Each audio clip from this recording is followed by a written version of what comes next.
Hello and welcome back to a brand new episode of the Pick a Side podcast. My name is Joel Moran and now I'm here with River Round, Angel Velez, and Joe Dehls. In this episode 418, in this episode we're going to be doing NFL Pick'em Week 7. We're almost halfway through the NFL season, folks. It's a great time of year. Is that always lit up red? That's the Like that intro. one button. I didn't notice that before. Like you ever notice anything in your life? Wow. Sorry. Do you notice anything? Notice a lot. So Notice start he's the an show. idiot. Oh. I'll be honest, you're right because that thing's about to be done. It has a little timer there. That's nice. And now I just saw it too. got I just it saw on it off, just right? undimmed. That's pretty lit. Now, talking about NFL, we're in for a treat. Got some really great games this weekend. Like Broncos Saints. Listen, turn me the fuck up. I'm excited about that, especially with a good opportunity to win this game. Maybe it's my lock of the week. Who knows?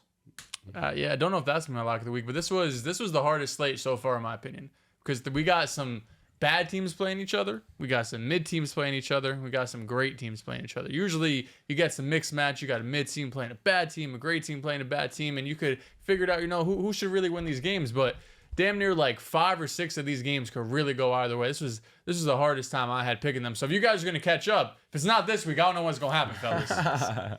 It's a long week. It's a long year, Dehls. This week, there are a lot of teams that are facing each other that are some good games. We got the Packers and the Texans facing off. Great game. CJ Stroud versus Jordan Love. The Vikings coming off a bye week. And the Detroit Lions. After losing Aiden Hutchinson, now maybe the tables turn to the Vikings side. But the Vikings could have won this game either way because they're playing that well. How do you feel about this week's slate, Riv?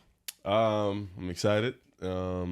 Happy to see these games. Last week I went 3-0 for my teams. So What's the third team? I forget. Houston? Texans. Yeah. Apologize. Yeah, feeling good about it. I'm excited. I'm really excited about that Houston and that Green Bay game. Hell yeah. We've talked a lot about CJ Stroud, Jordan Love, the up and coming guys on the block. So I'm excited to see that sneaky game, Kansas City and the Niners. That game should have been at night, but being at 4:25, I guess is cool. I just feel like the timing of everything, like these when they do the like schedules, why do they make all the good games at the same time? Is crazy to me. There's a lot of great 1:00 games that unfortunately my brain just isn't gonna comprehend watching one. Like I'm just not gonna be able to do it. I just wish they just spaced it out more. Like give me 6 at 1, give me 6 at 4. You know what I mean? I don't need 8 at 1 all o'clock them and shits 3 are at 4 1:00, o'clock. and then we got like 2 at 4. We're almost at that time of the year where they start to flex games, though. They already flexed the Washington and Chicago game to 4 o'clock. They demoted the Bengals and the Eagles, which was pretty crazy to me. Put that to the 1 o'clock game. Crazy. Hurts and Burrow aren't a draw.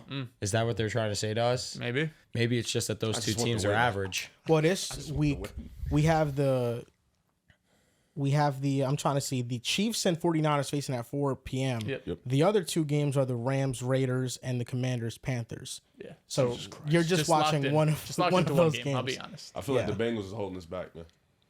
Yeah, mean? but at 1 'Cause they're 2 p.m., and man, Holding the Eagles back? Yeah, 2-4. The Eagles look kind of mid. at 1 p.m. you have the Packers Texans, you have the Vikings Lions, One of those has to be 4, bro. One of them had to be 4. you have the That Seahawks Rams and Raiders Falcons. game could Good have game, dropped too. from all TVs. Yeah, I'll be honest, bro. Fucking sim that shit on Madden. You know why I say the Broncos might be my lock of the week? Because I'm trying to do it, and I don't know if the fans have picked up on it, like my survivor pool. So that's why I have certain teams that I definitely would love to choose as my lock of the week, like the Buffalo versus Tennessee or Bengals versus Browns. What was another game that I really like? Oh, Washington and Carolina. Obviously, that's another easy one. But I'm trying to, if I use the team, I don't use them moving forward. And Cincinnati, I lost with. So regardless, I'm not going to be able to use them. I was torn between 2, but we'll talk about it when we get there. Now, this show is sponsored by Pros Picks. NBA opening night is coming soon, and Pros Picks has a free square for us to use for go. opening night. Anthony Edwards only has to get 1 point, and you win. But in honor of NBA opening night, we got a major trade. We got somebody on a brand new team, Karl Anthony Towns. Right now, do you think he will go more or less than 20.5 points? We're going to play Boston. Knicks debut.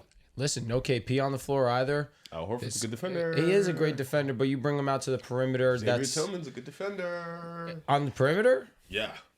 He's actually really good. Guarding switch. Cat though. Man, stop playing. Cat's going to score 24, I was 25 gonna a say, game. bro, come on. He's going to score 24, 25 this game. If Tillman is locking him up, I'm saying don't be surprised. That's all I'm saying. I I'd be used to love surprised. Xavier Tillman too. He fell off. No, he's a great defender, but really great Jalen defender. Brunson collapsing in the paint, Cat having those wide open threes. Stop playing. 20.5 points for probably switch. Cat. That's a gimme. With no KP. That's all day. Don't overthink They'll it. probably switch. Who? Like OG, if he's guarding Brunson and they switch and OG's guarding Cat, I'm okay. What do you mean? Okay, I'm here. You know, like Wait, no, Tillman. why are you saying that? What do you mean? What do you mean OG? OG plays Like on if the OG's Knicks. guarding Brunson. Brother, OG's can't on guard the Oh, I'm sorry. That's why I was sorry, confused sorry. for a sec. I'm so sorry. If Jalen Brown's guarding Brunson, right, and then Tillman is guarding Cat, Cat sets the screen, Jalen Brown switches. I'm fine. If Jalen Brown's guarding Brunson, Drew Holiday's guarding who? He can guard whoever. It really doesn't matter. But that's why I think I see Drew on Brunson. No, I mean, Jalen's bigger. If Jalen Brown's guarding Cat should drop 40. Is he gonna And really he's get playing down, center is he now. gonna get down and dirty with JB? I don't know. The paint is not clogged. He has a wide, Has he has a been wide that, open paint. though? Like mismatch exploit, like He's consistently. 7 foot against Nah, us. versus He's Jalen Brown, though, he should- players. he should He's been get 7 his. foot for his whole life. If you're- I'm with you on that. Yeah, and But when has he plays ever- center, he averaged 25 and 10. no, I'm not saying he hasn't. I'm saying has he ever been I have a mismatch I can Give me exploit the ball. Let consistently? me just put you. He on my doesn't play with that shoulders. type it's of 20 and a half, aggressiveness. correct? Yeah, 20 He's and gonna a have half. the calmest 24. For sure. I think he'll go more to say all that. This is a Knicks debut. Come on. He has to show. Are you guys up. on the road? Yeah, it's in Boston. It's in Ring Boston night. for the ring facts. You know, we spoiled a night. Oh, Cat oh, dropped I'm not the against foul it. 24. I'm not against it at all. It's easy, man. Easy money. It's easy These money. guys. On to NFL Week 7, Thursday Night Football. We got the Broncos traveling to New Orleans to face off against the Saints. Revenge game. Passer Tan is out with a concussion. Riley Moss and Prayers. Jaquan McMillan should still play, so they're still going to have some good corners out there. I think this game really comes down to which offense can be more consistent, Who can score because 20 points. the Saints do Agreed. have their That's a perfect number. defensive players healthy. You have all of their good defensive players still playing in this game. But on the Saints side, no Derek Carr, no Chris Olave, no Rashid Shaheed, no Eric McCoy, no Cesar Ruiz, Yep. no Lucas Patrick. 3 offensive linemen Kamara are out life. for them. I was gonna say Taysom Hill was limited in practice, but I did read that he's gonna miss this game if I'm not I mistaken. thought so. He Correct. was doubtful. Cedric Wilson also is questionable for this game. Like right now, the Saints only have 3 receivers that could play. Hey, It's Bub Cedric Means. Wilson. Bub Means It's looked Bub decent. Means. He looked good. decent. And it's the other receiver. I think it's from Yale or something. I'm forgetting. He's like their Also, fourth string. Don't spam the fuck out of If you Alvin Kamara. like money, you go more yards, receiving yards for Alvin Kamara. He's going to get spammed. He's gonna have that 13 reception, 39-yard game like he did last year. This might be my lock of the week, gentlemen. Here we go. I think it is my lock of the week. I say that with the idea that I just watched what the Tampa Bay Buccaneers did against this New Orleans Saints defense. They went out there and scored almost 50 points on them. And a lot of it did come in the second half where they went 17 unanswered. Then the Saints rallied back 20 unanswered. Of course, you had the punt return touchdown. You also, it was just a lot of scoring. But then the Buccaneers started to lock in the second half. Saints couldn't do shit on offense in the second half. Rattler definitely didn't look the same way that he looked in that first half. But going up against this Broncos defense, we're going to get pressure on him. We're going to make him uncomfortable, which is why I think he'll see the check down. Alvin Kamara will have a good fantasy output. But outside of that, I think we'll be able to score the football. I think we'll be able to run the football more importantly. And Bo Nix just has to play smart, which is what we've seen him do these last couple of weeks. So for me, understanding that Sean Payton wants this game. This is his first time going up against New Orleans, especially being back in New Orleans. This one he wants. I know the Broncos want this one for him. This is my lock of the week. Give me the Broncos. Yeah, I'm taking the Broncos too. If Pastor Tan was playing, I would agree with you, lock of the week, because I felt like once he went out early in that game, right? It's like second play, maybe second defensive snap. And you saw that was probably one of the worst the Broncos defense had looked this season, especially because the Chargers, I think, scored all 20 or 17 in the first half, right? I feel like in the second half, they really didn't score a lot of points. They went up 20-0. 20-0 going and into second half. yeah, and then they kind of put it on cruise control before Denver made a comeback in the fourth, but fell short. But yeah, I still got Denver in this game. The injuries you listed, they're just too much to overcome, right? Spencer Rattler, even if he had Olave and Shaheed going up against this defense, would have been tough. Now you're relying on Bub Means to be your legit wide receiver one. And even though you don't have PS2, I trust Riley Moss and those other guys in the secondary to be able to shut it down. But this is not going to be the most entertaining game. I'll be locked in on the Mets, that's for sure. No lie. But I'll be rooting for the Broncos from afar. I think this is a 50-50 game still. Like the Broncos have shown nothing that you can really trust them. And fine. the Saints also, they have so many injuries to overcome. And I know that they have dropped off since the hot start to their season, but it's an easy explanation. It's the injuries. The injuries has really derailed what they could have been this year. They can't run the ball because they don't have any offensive linemen healthy. The one thing with the Broncos that we saw with the Chargers, if they fall behind early, they're not going to come back in the game. They don't have an offense that could do that. Put up a decent amount of points unanswered. The Chargers were up 10-0. The game was over after that. It was a one-score game we lost by. It was a one-score game, but it was the last touchdown scored on the Broncos offensive side was when the game was pretty much already over. I think we just needed to get a stop, and we would have had another chance with the ball in our hands. And you would have, but then you didn't get that stop. Agreed. And I look at the Chargers. But I'm saying we scored points is my point. This is the difference. The Chargers, they have a terrible offensive situation, but they have Justin Herbert. So it cancels out a lot of those things. The Saints don't have the same thing going for them. I look at last weekend and saw Thursday Night Football. It was the Falcons and the Buccaneers, I believe. It was ring night for Matt Ryan. 2 weeks ago. 2 weeks ago. Got you. Kirk Cousins put out a great game. He was crazy. You know that Drew Brees opted to have his Ring of Honor night tonight when Sean Payne's coming back. Tomorrow night. Mm-hmm. Yes. So I am under the assumption that maybe some voodoo stuff is going to happen with the Saints and maybe they pull this game out. But I just can't trust their current offensive infrastructure. The only way they're going to win this game is if they force multiple turnovers against the Broncos, which can happen. But based on how their defense has been playing, it's just not likely. Their defense has not been good this year. So I'm going to go with the Broncos in this game, but it's a 50-50 game. Like, I don't feel comfortable either way picking this one. Yeah, I'll go with Denver in this one. I guess we're going round table with Denver. Been here with you for the last 2-3 weeks. For real. I felt upset that we fell short, undoubtedly. But I just trust a healthier team. I mean, Denver's offense isn't, the greatest thing known to man. It's not a good showing at times. It's very nasty sometimes, but at the same time, you still have Bo Nix, you still have Cortland Sutton. Thanks for mentioning him. On the other side, Saints just have nobody. Like, shout out to Alvin Kamara, one of them dogs, but they just don't have anybody that can truly separate, especially against this Denver defense. You kind of need all hands on deck against these corners. And even without PS2, Riley Moss and these boys can definitely guard Bum Beans and whatnot. No disrespect to him. So I got Denver. Last week. Yeah, I got Denver. I don't even think either team would get to 20 points. Like, I think this could be a 10-7, 16-14 type game. But I think Denver, if it's like that, Denver wins nasty. And those are the type of the games they like. The Jaguars have been in London for 2 weeks straight now. So unfair. It's essentially a home game for them. The Patriots are traveling to London to face them.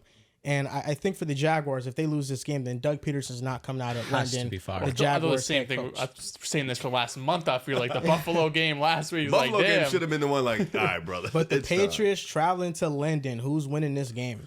You want to start, Riv? I guess I'll start. I think I'm gonna take Drake May in this one. I think Love that. New England, Ramondre Stevenson, Demario Douglas, Jalen Polk. I think what we saw when he played the Texans, like we mentioned, we talked about it last show. A lot of composure with Drake May, a lot of anticipation. His IQ was there. He looked very comfortable. I think going over into London against this Jacksonville defense, which I mentioned time and time again, they play man coverage nonstop. They don't change nothing up. They don't change their looks. The defense is going to tell you what they're going to do, and you either beat it or you don't. I think Drake May is good enough.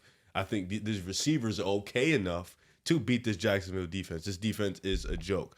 But Trevor Lawrence has looked good over the past couple weeks. So, and then last week, I believe Jacksonville had like 3 drop TDs. It was it was really, really, really bad. So that offense is still trying to figure out things. But I think I got New England this one. I think they'll pull out the W. If this was in Jacksonville, I would pick the Patriots. It being in London where they've had 2 weeks there, I feel like that's one of the things that's drawing me over to pick Jacksonville. In this matchup, it's the battle of the bad. Of course, we're talking about Jacksonville, who just finds new ways to lose games. I still think, regardless of that, we haven't seen... Well, let me not say that, because considering situation, I think they put together a pretty respectable performance against the Houston Texans, particularly Drake May in his debut and what he was able to do, airing out the football, just consistently moving the ball downfield. Did have a couple of turnovers, one not being his fault, the other just a bad throw, inaccurate. I'm just going to take the team that has been overseas for a little while longer, and I think they just have more time to prepare, understand the situation a little bit. And honestly, that is as far as my analysis goes, because these two teams really aren't great. I know that I've been here shitting on Jacksonville. I'm shocked myself that I am taking them because they've been such an atrocious defense. They've been such an inconsistent offense. But really, we've seen an inconsistent defense and an inconsistent offense from the Patriots. The only thing giving us hope about the Patriots is now it's not Jacoby, it's Drake May. So I understand your pick, and I think that it's a solid one, but I'm just going to go on the opposite side in this one. Give me the Jaguars. Yeah, I'll take Jacksonville too. I don't feel good about either of these teams. This is a real 50-50. I hate think this game, Jacksonville, like you mentioned, Joel, Doug Peterson, the seat has never been hotter. I don't know if any coach's seat has ever been this hot in the history of the NFL. And they have to win, right? Like Jacksonville came into the season with expectations. They came into the season, maybe we didn't pick them, but I'm sure Jacksonville fans are saying we can make a wild card, right? Maybe we compete with this division. It was just a couple of years ago that they went on that run in the second half. Of course, beat the Chargers. So there was expectations for this team, and because of that, I feel like they're more desperate. That internally they feel like we could still, if things go right, maybe make a run at this thing in the AFC South. New England, on the other hand, I think it's just all about developing Drake May, which is obvious, right? This defense that the first couple of weeks looked like, oh, maybe we have something here. It's really fallen off a cliff. It's like a bottom 10 defense in terms of EPA, right? They've gotten beat up a couple of weeks in a row. Of course, going up against some decent offenses, right? Went up against Houston last week, Jets a few weeks ago. Although they're inconsistent, they could have their moments where the offense is able to roll.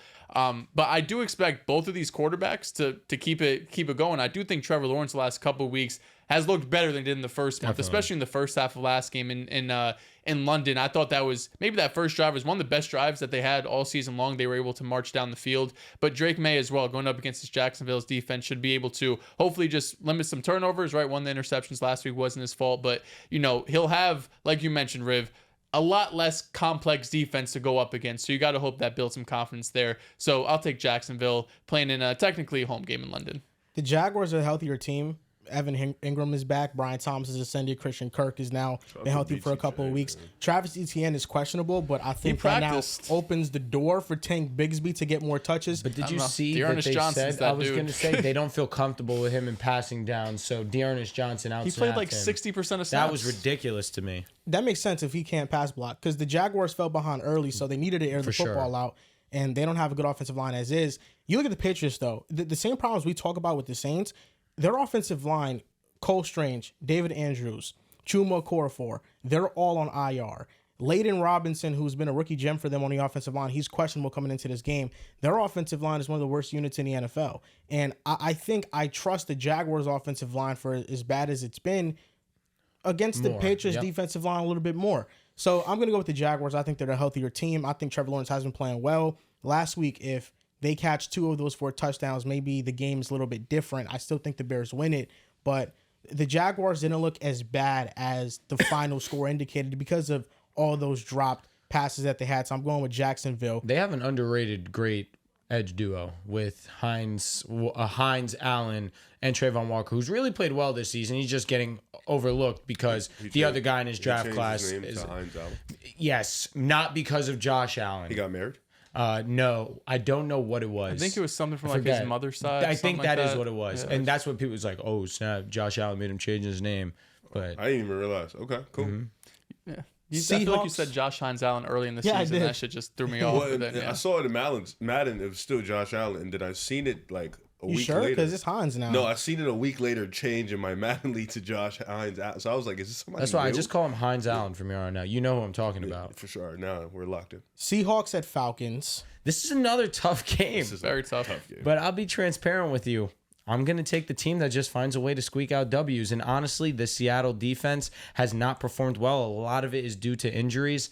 I'm going to take the Falcons here. Understand that they've just been high on the offensive side of the ball. Drake London has been one of the best receivers in football. We've seen Darnell Mooney be a great complementary piece to Drake London. Has over 350 receiving yards this year. He's gotten into the end zone a good amount. He should. Okay, you're right. He's had a few drops, no doubt. But we're starting to see this offense come to fruition. Tyler Algier had over 100 yards rushing last week. Of course, going up against the Carolina Panthers. You saw Bijan Robinson finally have his best game of the season, had 2 touchdowns. This was their most complete, I guess you could say.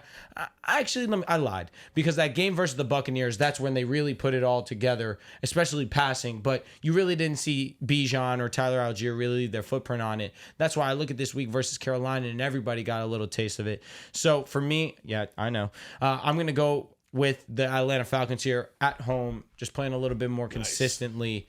Give me the Falcons. What it taste like? It tastes good like a W. What exactly do they taste? Like a W. I got what? Little taste of the ball. Like spread the sugar. Exactly. Type shit. You know what it is? I could use that saying, but I feel like that's a you original. No, that's definitely a original. I appreciate that. You know what I mean? Like, I feel like I say that statement for you. I appreciate that, bro. That's real. I'm sticking Atlanta too. I really don't trust either of these teams.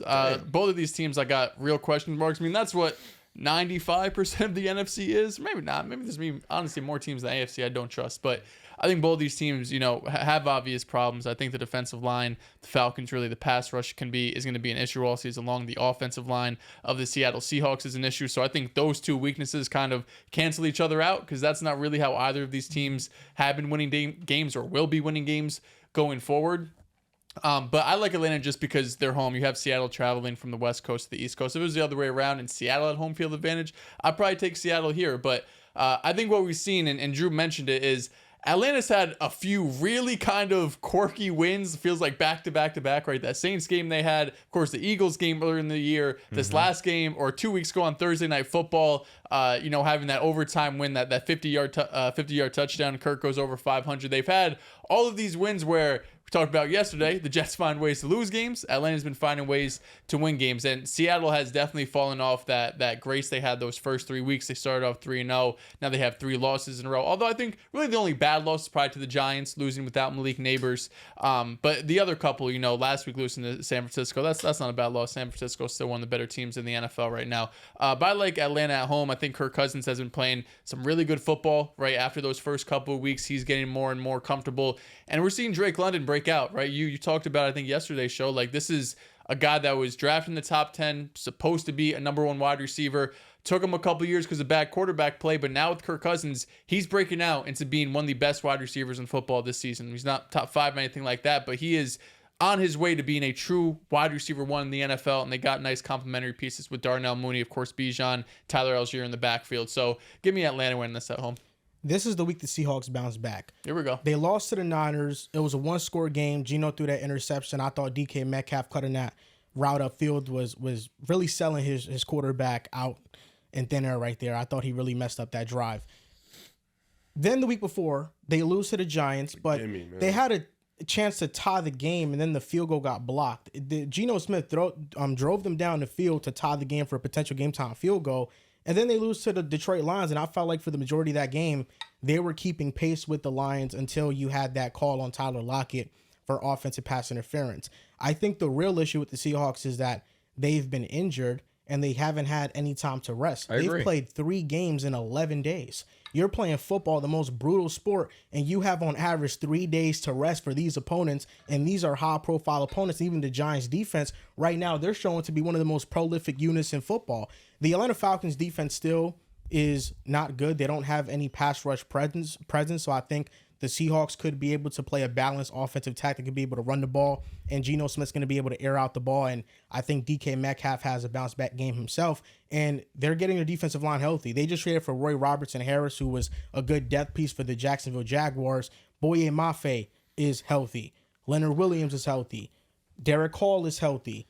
Byron Murphy Jr. is coming back healthy. Are they all playing? They are all playing. Really? I have them. They're all listed as questionable right now. That's the only reason I wasn't sure yet. But yeah, if you click on Byron Murphy, it'll say he practiced. And Tariq Woolen is the only one that might not play, and I'm worried about that because he's so meaningful for them at corner. But I got the Seahawks bouncing back. I think they need this one desperately, even if it's on the road. I think they're up for the challenge. So both were limited in practice, which obviously limited is better than not practicing at all. Reek Woolen, like you mentioned, that one was tough because he did not practice. Yeah, I think Reek's not going to play. Yeah. I think Byron Murphy will play, though. That'd be huge. Yeah, no, this is a must-win for the Saints. Must-win for the Seattle Seahawks. Losing 3 straight is tough, especially with starting off the way they did. But you mentioned it. Losing to the Niners, not terrible. Losing to the Lions, also not terrible. The thing with the Niners losses, you wanted to kind of assert yourself in the division. You wanted to kind of make a statement like, no, we're a different team than last year. You know, we want to try to make this go at winning the division. And you kind of just, not lay an egg, but you lose that game, you know. And I think with this matchup, like you mentioned, Atlanta is just, listen, over the last couple weeks, they've had a different energy in their bodies. Like the Saints game, you know, driving down the field, Darnell Mooney putting on a clinic. Against the Bucs, they put up a light show. Like this Atlanta team, Eagles, what was that? 40 seconds, 30 seconds they drove. Like this team is just clutch. Like yeah, this team is just clutch. I mean, Kirk, Mooney, Drake London, Bijan, Tyler. Like Kyle this offense Pitts, is very sneakily. He had a good game last week. Very sneakily. He had a good game last week. This offense is starting to figure it out. And the defense hasn't been. First of all, their secondary is OD. But their front seven hasn't really been the best that you want it to be. You know, the talent in the secondary though is obviously damn near second to none, you know, with the players that they have. But give me Atlanta in this one. I think it'll be a close game. And if it is a close game, based off what I've seen, I trust Atlanta in these situations to kind of get it going or definitely pull out the win, especially with Kirk playing at the way he's been playing and Drake London putting on this show like he's been doing this year. So I got Atlanta in this one. Titans at the Bills. We can walk past Taking this. the Bills. Keep it pushing. Titans are terrible. That being said, Titans are winning this game. That happens every week. I'm going with the Is Bills Coop in this playing one. this week? They He said should be TBD. playing. He Yeah, doesn't they're have not any sure. injury. He doesn't, but Sucks. just midweek. He might. What I'm I don't know. hoping He is might play the, James limited. Cook plays. I'm hoping James Cook plays. He was like, he's gonna play this week because even last week, like He when got they, limited- against the one Jets, limited he got practice, right? limited, but he was definitely practicing prior to the Jets game. It was like a last minute. All right, he's not playing, so I think he'll play against the That Titans. shit was like a gun to the heart. It's all right, Ray Davis, man. He's Bengals like My that. style. at Browns. Who? Bengals at Browns. Oh, we can Yeah, walk past Bengals this. also. That's I'm not really thinking twice about we that can one. walk past this. Bengals, Yeah, yeah. but if you guys I will lose, say though, Nick Chubb, first game back, Yes. might play 40% of We're snaps, rooting- God willing. we're all rooting for him to play great. Jerome Ford's hurt, right? Yeah, he is hurt. Does it matter? He is So hurt. I'm just saying he might have a bigger Bad rush workload than defense. what That's they the only wanted. reason why we say that. No, I'm saying Chubb. And for all the also, snaps. let's also be fair. Cleveland made it more of a game than we thought versus the Eagles. And this defense for Cincinnati is not great. But their offense is I'll be honest, unbelievable. since he's better than the Eagles. Damn. I don't know about that. Damn. But I would say that was our first game back halfway. Since he's better than the How do you feel about Eagles. that? It's wrong. How do you feel about him saying that? Well, he's not really an Eagles fan. He's just Jalen Hurts fan. And I don't think Jalen Hurts looked good this year. Did you watch the video Well, yeah, that John sent you? I know. No. Oh, I you saw. didn't watch I saw like the The title Eagles of the have a headline. Jalen Hurts Not problem. Yeah, I mean, I don't truth think hurts. Jalen Hurts has looked good this year, and we know the defense isn't good. defense is all right. The Eagles defense, because they limited the Browns to 16 points. No, we limited Atlanta.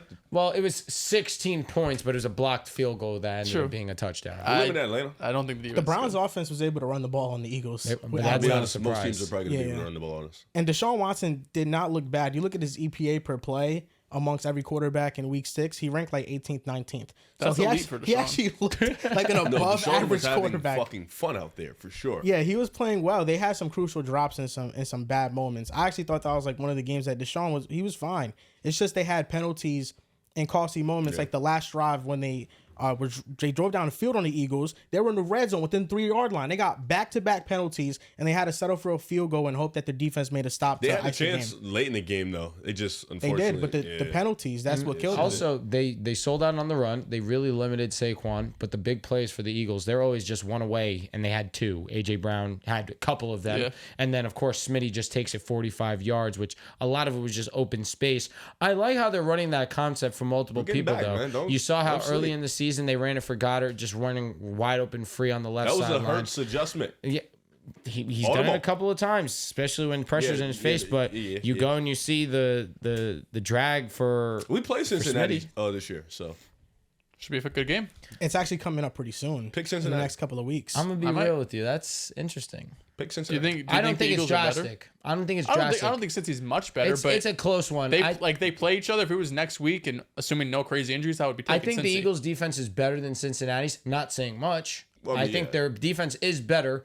I think they can get pressure on Joe Burrow. However, I think it probably is a shootout. I don't know how I can trust on a consistency basis the Eagles' offense, but Saquon Barkley going up against that rush defense, he should have a field day. And If he Jalen gets Hurts just the- has to be good enough, and I think he can be good enough. Gets the fucking ball, absolutely. I mean, Jalen Hurts just doesn't have to turn the ball over. But the Bengals' offense has been OP. Yeah, it's been unreal. Yeah, I just watched the Giants. Not the Giants. Who was it? Yes, I Eagles, watched the Giants yeah. put up 27 points against the Bengals defense. Oh, Was it 27? They played 27. 17-7. I don't think Wait, it was. who just put up 27 against the Giants? You're right. The statement should have been. I Panthers? just watched Panthers, the Giants yes, limit them. The Panthers. I watched the Panthers. Panthers against a bad defense could put up points. No, so that's why I think we can put up a shit That's a ton fact. of The points. Bengals That's a defense fact. is getting healthier. They got Sheldon Rankins and Stop. BJ Hill back. Just You know stop. BJ Hill the They last 2 definitely weeks. He's been a top 10 the defensive tweet tackle. that you put out there saying this is the best defense that they've looked now that they have those guys back. Hopefully this is a sign for good things to come up against the Giants. Normal league neighbors. We'll see. I like but that tweet. BJ Hill's been last 2 weeks he's been a top 10 defensive Ex-Giant. tackle. It was a revenge Who game did they for play him. before the Giants game? The Bengals? Yeah. Oh, I'm not moved, bro. I don't think it was the Panthers. no, If it was is the that Panthers, 3 I'm weeks so ago? down. It was the Ravens. It was the Ravens. It was the Ravens. Oh, you got Yeah. it. They couldn't stop a nosebleed. That's yeah. It's the Ravens. Lamar had a. It's the Ravens. Blitz Lamar 41 times. That shit don't count. That shit don't count. They didn't go toe to toe Their with defense in the first half did play well though. Who? The Bengals defense. Okay. Is in the second half they just started both of them just started scoring touchdowns. So they're not each clutch. time. Hey, listen. Hey. I don't know what you want me to say about this. Like, you know, I mean, our defense has I think moments. the Bengals' losses in the clutch have been more due to Joe Burrow. Ooh. Yeah. I Because could he say the threw same it. shit about us. He Joe threw an Burrow. INT was interception pretty bad. to Marlin and then the fumble to the Chiefs. It went for a touchdown. Well, we're a drop pass away from 4-1. So I'm with you. I get it. Drop pass Saquon. from Saquon. Saquon. Cook, you're Drop, right. yeah, we're a I think drop the pass from Browns need a 4-1. reset, and I don't think it's just Deshaun. I kind of hate that Kevin Stefanski is just getting away with him not being that good of a head coach. Like, I know what he did with Joe Flacco. I know what he did with Jacoby Brissett, but he's also the same head coach that convinced the entire football world that Baker Mayfield was a terrible quarterback. Is that And why you think he's not a It good always coach? comes back to Baker Did he Mayfield. convince the entire world? Yeah, I mean, you thought he Genuine was a backup question. quarterback at his last year in I'm Cleveland. not Well, he's a attacking. two-time I'm coach of asking the a year. genuine question. Yes, everybody did. I mean, you thought Baker Mayfield was terrible. No, after but why his last year in is it on Cleveland. him? That's what I'm wondering. Because when Baker was at his most successful, it Mm-hmm. was 12 personnel under center play action stuff. His last year in Cleveland, Baker Mayfield was in shotgun a lot. Mm-hmm. And that was a thing that happened the year before as well, where Stefanski didn't play to Baker Mayfield's strengths. They tried to make him a quarterback that he's not. And he was also injured too. He was. That's fair, but the shit he's done the last 2 years does not make up for what I that was going to happened. say he's It a does. bad coach. I I don't think know. he's no, good. I don't think. I'm not saying he's a terrible head coach, He's but good. I don't I'll be think honest, they that. had Jameson there, they can make the playoffs. I don't He's know. a They two- could not. No, they could Well, not. they can't No, bench they $7 cannot. No, the million. defense is No, not they that great Nah, this I know. season. I'm trolling, they but cannot. they would be way more competitive. They would be around a 500 team at the end of the season. So at the end of the day, for me, what matters is, okay, maybe you get the best out of a quarterback like Joe Flacco and Jacoby Brissett, but what matters if you could get the best out of quarterbacks that are actually more talented. And Deshaun Watson, I think a lot of his things have been self-inflicted. Yeah. But you look at the entire Browns operation, the false starts, the penalties, the not being prepared, that falls on Kevin Stefanski. And I do think that he just gets away with... We always talk about the Panthers. Oh, the Panthers fail these quarterbacks. Look at Darnold. Look at Baker Mayfield. Stefanski failed Baker Mayfield. Okay, yeah, sure, fine, bro. He did. And you look at what he did with the Bucs. He has 15 passing touchdowns on the season. He failed Baker. Failed Baker, but in year 3, Baker had a great bounce back season, did he not? That was with Kevin Stefanski the year that he won Coach of the Year. Year 4, Baker was good. hurt. I would also put that with the context of, on top of it, didn't put him in a position to succeed. I don't think what he did with Baker's an indictment on what he's doing now. And I think everything that you're mentioning about the false starts, the penalties, none of that shit was happening last year when Deshaun wasn't playing. I also think last year they won a lot of games because you look at their wins. their team was also better. Their wins were all against backup Offensive journeyman line was way quarterback. better. Defense healthier. was also elite last year. Yeah, Well, but it's the same you guys, look, though. you look at the schedule they had Haven't last year. played like it. You look at the wins the Browns had. Backup quarterbacks, We beat the rookie Ravens. At quarterbacks. home Cincinnati. also, a lot of their wins were at home. On the road, they were not that good. No, but they beat Against actual Cincinnati. good they offenses. They beat the Ravens. They beat the Colts. They beat the Colts. But it was like a 39-38 Gardner game. Minshew Colts. I mean, Gardner Minshew, AR. What To do we be do? fair, the Gardner Minshew Colts were They a were play solid away last year. from And potentially they beating the beat Houston Texans. last year in the regular season. I think they did. that was early in the season before Houston was Houston, though. No, they were like 8-6 at the time. No, that was early. That was like They got- That was two. Joe Flacco. That was end of the year. Got smoked in the No, playoffs. they lost. No, Wait, I'm regular sorry. season You're they talking played. about the Yeah. Browns. Yeah, I yeah, yeah. apologize. Yeah, They Browns played. beat Yeah, the that's what I'm saying. Texans. Correct. They beat some good ass I know sorry, teams. I that. talking about I know the that Colts. Baker No, was you're hurt good. year Yeah. 4 with the Browns, but you look at what Stefanski did, the percentage of shotgun versus 12 personnel and under center play action stuff. He didn't play to Baker's strengths. And right now you see in Tampa Bay, they're not a straight drop back team. And, you know, they're running the ball well with Bucky Irvin, Sean Tucker's coming. Even Rashad White, they're splitting carries when him and Bucky are healthy. Like, this is an offense that fits Baker and all the throws that he loves to make. That's what this offense is filled with. Maybe Todd Bowles just better. No, it's Liam Cohen. That's the offense coordinator for the Bucs. So I just feel like Stefanski's kind of getting away with everything. I think Deshaun is the number one problem. Was Stefanski the head coach or the OC? He's the head coach. With Baker. Head coach. So why are you not blaming the OC? Because Stefanski calls plays. Yes. Yeah, Stefanski's That's why Todd Bowles is a defensive mind. That's why I understand where he's coming from. I get it. Like, I'm not saying you're wrong. I just think the Browns need a reset. They do. Just get rid of fucking Deshaun, bro. It's not they that do. If complicated. Stefanski gets fired, If he he's getting a job immediately. If I was him, I would love it. If he gets fired, wow. I mean, the Browns don't have any out for Deshaun. Yo, if he gets I don't fired think and they're goes to gonna fire him. Jacksonville, that's kind of tough. I don't think they'll fire him, though. I don't think they will either. Because they know he's in a But tough-ass position. also, it seems like ownership is head over heels trying to figure out this Deshaun shit. So maybe they would to try to make it work. Someone to figure it out. Because I don't think it's Stefanski being like, oh no, yeah, we really want to start Deshaun to figure. I don't think he wants that. No, he's I up don't there think lying he wants for to sure. do that He's for saying real. all the right things, unfortunately. Texans at Green Bay. This is potentially the game of the week right here. Absolutely. This one I went back and forth with, and to be honest with you, I landed on the Green Bay Packers. You look at their defense this season statistically, they're top 8 in EPA per play. You look at their offense, they're one of the top offenses in the league, and this has also been coupled with Jordan Love starting to figure it out these last couple of weeks, but in his first game back, turning the ball over. Week 1, didn't have the cleanest performance. But again, these were games that still, where he was turning the ball over, they were still in position to have a chance to win the game, especially in this Minnesota one where they had a good opportunity after opportunity to come back in this game, but you also had the combination of Dontavian Wicks not holding on to passes. Just the first half collapse where they simply couldn't get anything going. But these last couple of weeks, we're starting to see them put it all together. And the Texans, there's a part of me that feels, one, without Nico Collins, your offense is not going to look as great, especially against a pretty solid defense. But I don't want to just be as basic to say your luck kind of has to run out in these close game situations. I think this is going to be a close game, but you're also playing a very good and very sound on both sides of the ball unit in the Green Bay Packers. Also being on the road, it's going to be a tough environment for them.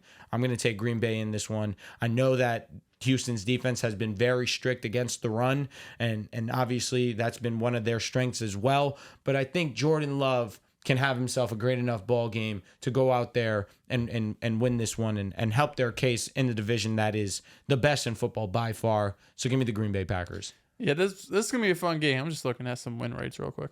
This is going to be a fun game. I will be taking the Packers in this game Can we have well. a different pick? Damn it. You want me to go first? Going first? I think I'm copying. No. No, this is going to be a good game. I do think this and the San Francisco Chiefs game. These are the two games. And the Detroit game. There's a lot of good games this week. But this is definitely one of those 1 o'clock games I will have on the little 4 screen. One of them is going to be this game for sure because I got to see Jordan Love or CJ. But Jordan Love last week, I mean, that was one of the cleanest games we've seen, the cleanest game we've seen from Jordan Love this season. For sure. You know, this was a game where he didn't have too many turnover-worthy plays, turnovers in general. He was on time with all of his receivers. Of course, having a couple of his guys back, Romeo Doubs. That's going to help as well. And I'm still really waiting for Josh Jacobs to really get going in this offense. I think he's still waiting for his first touchdown on the season. So that's still another element. Is he still waiting on? He has one. He got one last week or the week before? No, versus the Rams. I was going to say, I knew, I remember, because we were talking about it in the fantasy reaction, and just like, this is the definition of do, and he went out there and had a good ball game. Shout out to Josh Jacobs' first touchdown. Facts. Still waiting for his first career receiving touchdown, though.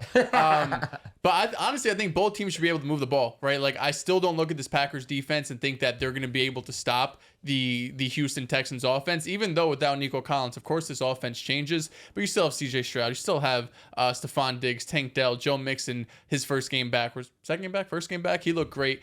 Obviously, a huge upgrade over Darway and Cam Akers that they were throwing out there week to week. He changes this run game, absolutely changes this run game. And then defensively, I even favor the Texans defense without a doubt over the Green Bay Packers. But the Packers being at home, having this, little run that they're going on now, the offense looks like it's finally clicking. I'll take the Packers at home. This is a very tough game. I think the Texans are playing some exceptional football. I think CJ Stroud is playing like a top 5 quarterback in football right now. Pretty comfortably. He's been that good. No Nico Collins in this game. You can focus more attention on Stephon Diggs and Tank Dell. I think the running game just has to keep defenses on their toes. I don't think this is going to be an excellent run unit, but all it has to be is efficient. It doesn't have to carry the offense because we know CJ Stroud and the playmakers will carry the offense. The Packers, this is my concern. The turnovers for them on defense have come in abundance. Xavier McKinney, his interception streak just ended. Yep. Evan Williams has been the number one graded safety in football. I've been talking about him on this pod for a couple weeks now as a rookie. He's playing at an elite level. And last week against the Cardinals, he had a punch out and it was a huge turnover. And that has boosted up their EPA a lot to where they are a top 10 EPA defense in the league right now. You look at their success rates, they're bottom 10. They're one of the worst defenses on a down-to-down basis. It's just those turnovers bump their expected points added by a ton. So I think the Texans will be able to move the ball. But I also look at the Texans' defense. I know the front four is good, Really? but Zach Tom has been one of the 3 best right tackles in the league. He's going to be matched up with Danielle Hunter. Will Anderson just had his first real elite game last week. And even then, I think Rasheed Walker is a good left tackle. I think this offensive line is one of the best offensive lines in the league. You don't have Dontavian Wicks for this game, but you have Romeo Doubs back with Christian Watson, and you have Jaden Reed who's going to suit up. I like the Packers in this game, and I think that they'll be able to control the clock. I think that Jordan Love is going to play an elite game. He's been taking care of the ball better. Last week he had an interception, but it wasn't his fault at all. And Matt LaFleur is just calling plays at a different level. I look at the Texans offense, and I still think they're too CJ Stroud reliant. They oftentimes get behind the sticks. It's third and long most of the time, and you're hoping that CJ Stroud bails you out of situations, and he's that elite to where he's done it, and it's been excellent to watch on film. But I don't think it's a sustainable way to operate the offense, especially with no Nico Collins. Who we kicking out? Sorry, Baker. Baker's been hooping, but I agree. I agree. I can't kick out. Honestly, we can get Purdy and Mahomes out of there. I can't kick Purdy out. Mahomes can go. Yeah, The one thing with the Packers, though, is that the defensive line has to start showing up. Rashawn Gary and Kenny Clark, they have been No shows. terrible. Kenny Clark's apparently full good to go, so maybe that makes a difference. Hopefully. And Devontae Wyatt is out. Yeah. Devontae Wyatt was their best interior defensive line pass rusher. So this defensive line has to keep up with the secondary because the secondary right now is carrying this team. But the Texans secondary on the other end, they're very vulnerable, man. Yeah. They're very vulnerable. Like Jalen Petrie as a run defender is really great, but in pass coverage, he kind of gets lost sometimes. It's really just Stingley. And opposite of Stingley, yeah, you don't really have nobody else. Yeah. Rashawn Gary, please put on a great game jersey. I got Houston. I think everybody knew where I was going with this one. I agree with some of the things you said. I feel a lot more comfortable with this offense if Joe Mixon's in it because I think he's a much better runner than the other guys they had last year, this year when he wasn't playing. Like I think in the 2 games he has played, the run game looks a lot better, a lot more efficient, a lot more comfortable. And I do think them getting behind the sticks is just penalties. You know, the offensive line jumping too earlier. It's just a lot of lack of discipline, and we don't expect that from a team that's run by DeMeco Ryans. You know, so I think they'll start to pick it up. But you mentioned it, CJ Stroud is just in one of those realms where he makes up for so much of the things they do. But I think without having Nico Collins, you know, they'll have to be more surgical in their approach to, you know, defenses. A lot of, you know, short first down, short second down, like really silently moving the chain instead of Nico. You know, you got that big play guy. He's just, you know, the 30 to 40-yard gashes. You might not see that too much, but you still have Dalton. You still have Stephon Diggs. You still have Tank Dehls, guys who can still move the change. You still have Joe Mixon, who is back, who does help your offense a lot in terms of the run game. And I think with this Packers defense, like you mentioned, the talent is there. They just haven't put it together yet. I think this offense with Jaden Reed and these boys, they'll be able to move the ball. But I got Houston in this one. I think it'll be a close game. And same way I feel about the Falcons versus the Seattle Seahawks. Close game.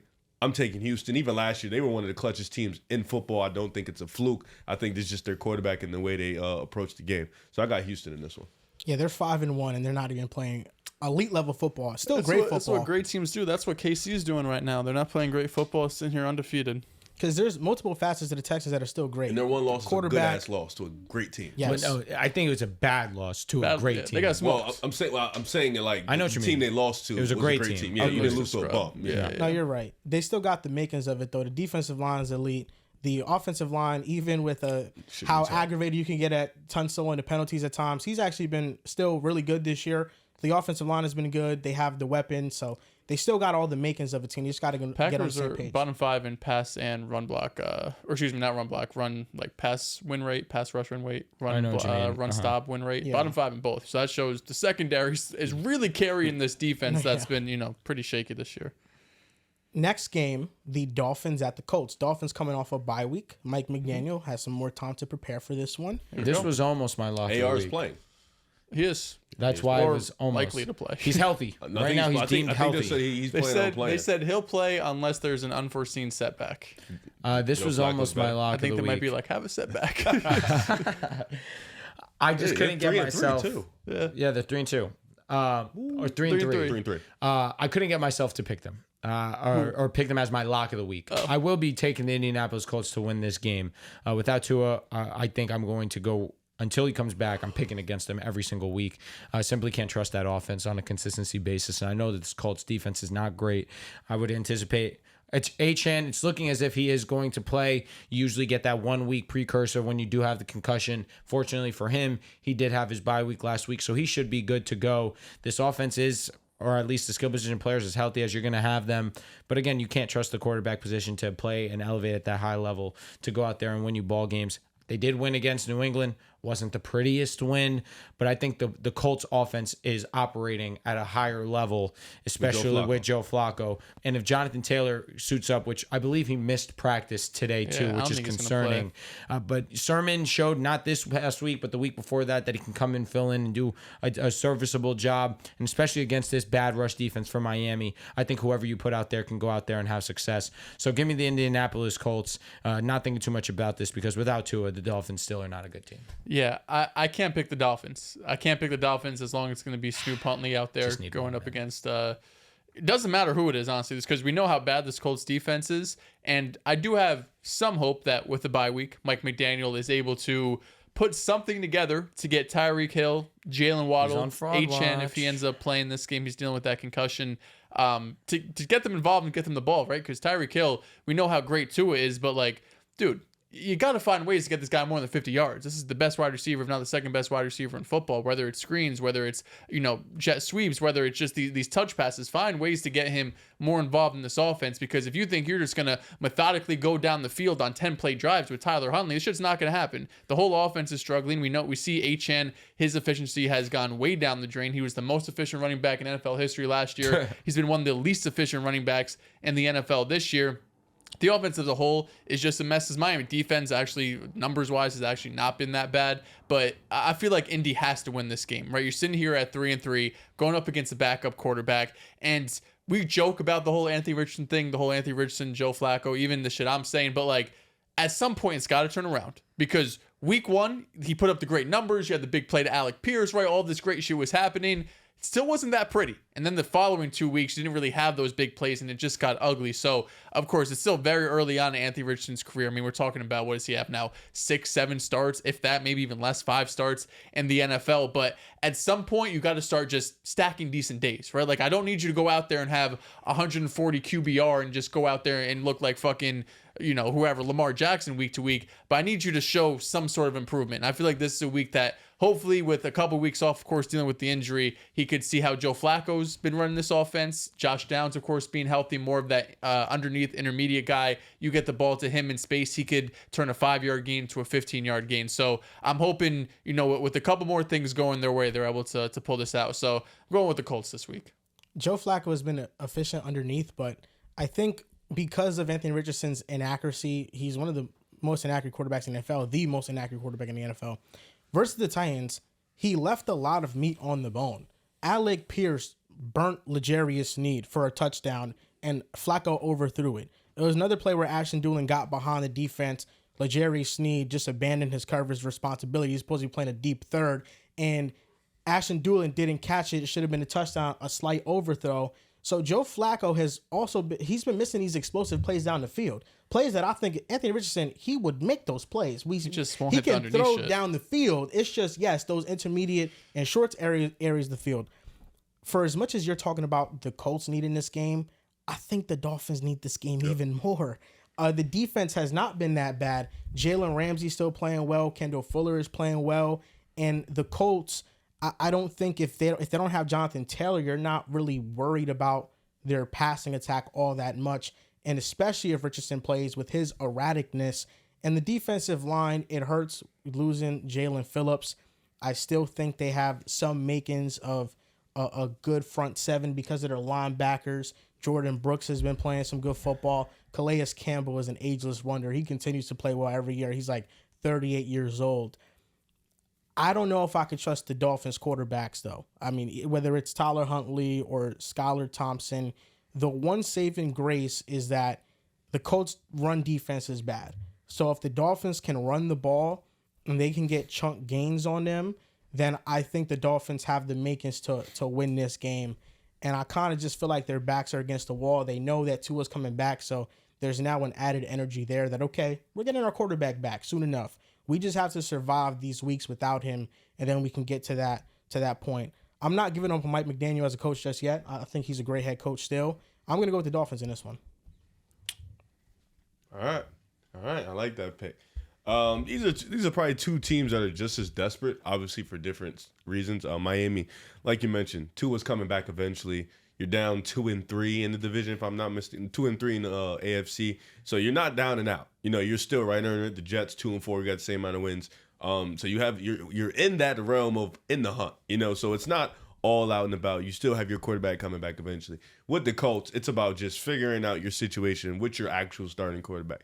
Like you mentioned, Joe Flacco's like 40 years old. I don't expect him to make deep 40, 50-yard bombs. I just expect him to be safe with the football, make those intermediate to short throws, keep the team honest, and put points on the board. And he's been able to do a job at that for the past couple weeks. With AR, you need more consistency. You need a guy who can just move the chains. We don't need the nice and cute plays every other possession. We just need you to move the chains, make it efficient. And I don't know if he can do that at this point. Miami's quarterback situation really sucks. And being that it does suck, I am going to take the Colts in this one. I was thinking real hard about Miami because I think they're the more desperate team. They're the hungrier team. And when you have Tyreek, you have Waddle, you have Devin A-Chain, some quarterbacks should look okay, regardless of who it is, but they just haven't. So I'm going to go with Indianapolis because I do think Downs has been quietly one of their best wide receivers, probably their best wide receiver this year. I think Pittman Jr. is still nice as shit. I like Ashton Doolin. He's cool. And I think A.D. Mitchell is one of the best rookies in the league. He just doesn't get the ball too much, so it sucks at that. But give me the Colts in this one. Yeah, he beat L'Jarius Sneed bad. Yeah. No, L'Jarius Sneed's been one of the worst corners in the NFL, but the Titans surprisingly are still a top 3 defense in the NFL. I was going to say, bro, their defense is locking. Yeah, they're still a great defense, and L'Jarius Sneed is playing terrible. Yeah, Jarvis Brownlee right now is like their best corner right now. Lions at Vikings. It's a tough one, man. Fuck. This was by far and away the hardest game for me. I'll start. Here we go. You're going to pick the Vikings. Yeah. I know. You hate the Lions. Nah. You picked the Cowboys for whatever reason. I couldn't tell you over them. For fun? I thought Dallas would come out with a better fight. They showed Dallas me they have is no just fight. not a good team right now. Dak Picked the leads the Panthers to league. beat the Bengals. It happens. Did I? No, I didn't. I said I did. Oh. Sometimes I like to get funny. Fair. But I know you have an agenda against the Lions. Not an agenda. I just think they got pushed too far up. A little What's too that early. NFC chip? 4-1. It's cool. And they are 4-1. This was Dak, before the season. he leads the NFL in turnover-worthy plays. You're not. What you telling me that for? No, I'm just letting you know. Yeah, he's dog shit. I told you that a year ago. He's not dog shit. He's Just ass. look at the support he has right now. I mean, that's Same nothing. as, well, the offensive line's not good. It's not good. It's one of the worst kind of the units in same as football. last year. No, Tyron Smith. Outside of offensive line. Same. Tyler Beadish too. And the Commanders right now have a really good offensive line. Jalen Tolbert or Brandon Cooks? John Tolbert. Well, if you don't have Brandon Cooks right now. I'm saying from last year. Yeah. Oh, this year I think Jalen Tolbert. It's like equal. Honestly, it's not. fair. It's not. Brandon no Cooks difference. getting to that end zone, man. Those 40 yards. I got Minnesota in this one though. I think just losing Aiden Hutchinson, that's going to be a tough blow. That's really what it I is. do trust this Minnesota defense a lot more. I think Detroit is still going to be able to move the football though. I think this offense is too high powered. I think they have too many weapons, too many elite skill position players to not be able to move the ball.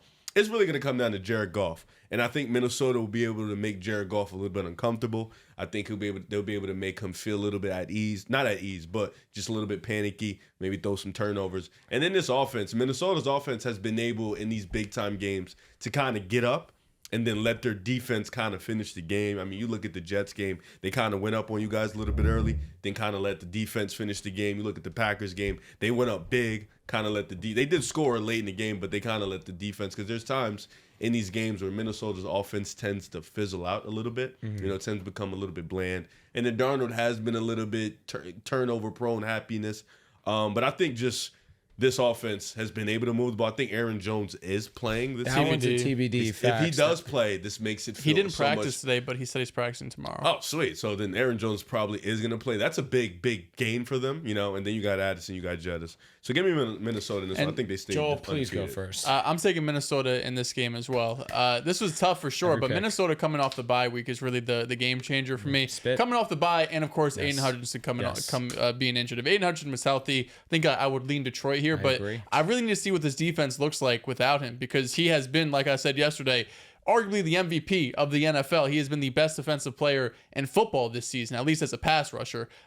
So losing him it changes everything for this defense, right? Like, they still got a bunch of talent, right? You got Lee McNeil, you got Brian Branch, you got dudes who are great at their individual positions, but Aiden Hutchinson was just playing at a tier that really no other pass rusher, maybe TJ Watt, maybe Myles Garrett, like those were the only dudes that were playing at his level. The one thing I do want to mention that Nick Brett Bosa's Coleman, been eating too this year. Go that's a ahead. fact. Will McDonald 7 sacks. Facts. Brett Coleman tweeted this Sexy. out.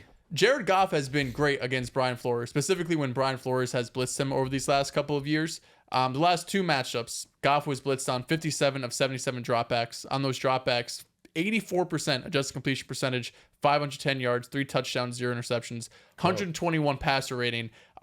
Yards per attempt against the blitz, 21.2. So when he's sending those blitzes, he's able to take those deep shots. And these last 2 years has really been without Jameson Williams as well. So that's just another layer to this offense. So I do think there's a world where Detroit's able to move the ball, right? These last couple of weeks, the offense has been rolling like we saw really these last couple of years, specifically last year, that they've been one of the most efficient offenses in football. They got off to a slow start, but these last 2-3 weeks, they've looked like the Detroit Lions, being able to run whenever they want off that play action. Jared Goff has been accurate, not really turn the ball over. But Minnesota's sitting here undefeated. I do think Aaron Jones is really the key factor. If Aaron Jones is out, this becomes, as much of a toss-up as it gets, because we saw 2 weeks ago when they played the Jets in London, Ty Chandler is nowhere near on Aaron Jones' level. Like, obviously we knew that, but we saw how much this offense changed, right? We saw for a guy, right? Cam Akers, we saw this offense, or the Jets defense be able to hone in because they couldn't run the ball really like at all. And this Jets defense, as we know, it's one of the worst rushing defenses in the NFL. Ray Davis just went out there for fucking 100 yards against them. But Minnesota being at home, coming off the bye week, having extra time to prepare, and of course the big injury on the other side makes me lean with Minnesota.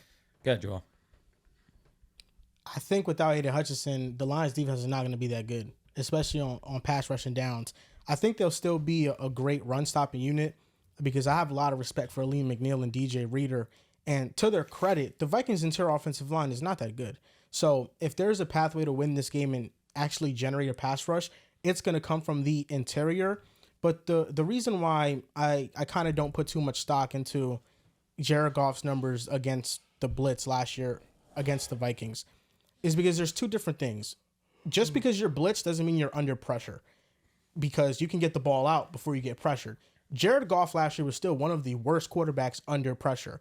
And the personnel the Vikings had last year, it was a desperate defense. They were either dropping 8 or blitzing 7, and you have 4 corners to cover that you have covering an open space. And then you just, trust your guys to win one-on-ones.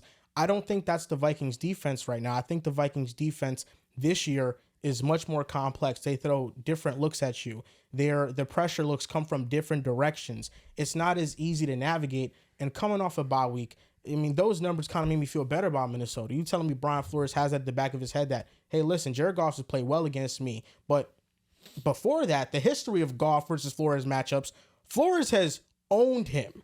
And I think it's going to be much of the same. I think the Vikings win this game. I think they win off the bye week and they remain undefeated. Joel, you really pissed me off with your spiel because it's a lot of the same thing that I'm going to say right now. You really can't trust the Lions defense without Aiden Hutchinson at least 1 week removed from it, especially how much drastically better he is than the rest of the line for Detroit. That's the separator for me. And on top of it, you mentioned it, they have an extra week to prepare for this. And Brian Flores has made a series of quarterbacks look average. You mentioned how CJ Stroud has been playing at a top 5 level. He looked terrible against them. Jordan Love, first half of the third quarter, he didn't look that great, but then in the second half, they started to turn it around. You just look at the Brock Purdy had probably his worst performance of the season. You look at Aaron Rodgers, he goes and had multiple interceptions. It's just a laundry list of pretty good quarterbacks going out there and laying a dud against this Minnesota defense with this extra week to prepare. A big part of why I almost took Detroit was the truth is Sam Darnold has not looked the greatest these last couple of weeks playing football, especially in the second half of games. And that's why I felt like the Lions offense, they've really been clicking these last couple of weeks. They could have went out there and maybe pulled out this W, but I'm not sure how this defense is going to look. Plus, this Minnesota defense just deserves that respect. And honestly, until they lose, you kind of have to give them the benefit of the doubt. So give me Minnesota in this one. Eagles at Giants. Give me the Eagles. I'm Andrew taking Thomas out for the rest of the season. It's brutal. I'm hurting. I'm genuinely sad. I hope that he gets well soon and he is back next season. Neighbors should play. He's progressing. Neighbors should play.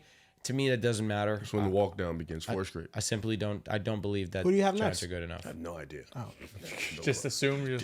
Didn't you say you play the Bengals? I in a couple will- weeks? The, we play them Bengals soon. are definitely one of those 4. Let me say I don't know if they're this next one or like the third one. it's but a weekly occurrence that we have to talk about Sexy Dexy and his impact on football Okay. games. He's unbelievable. He's arguably the best defensive player in football.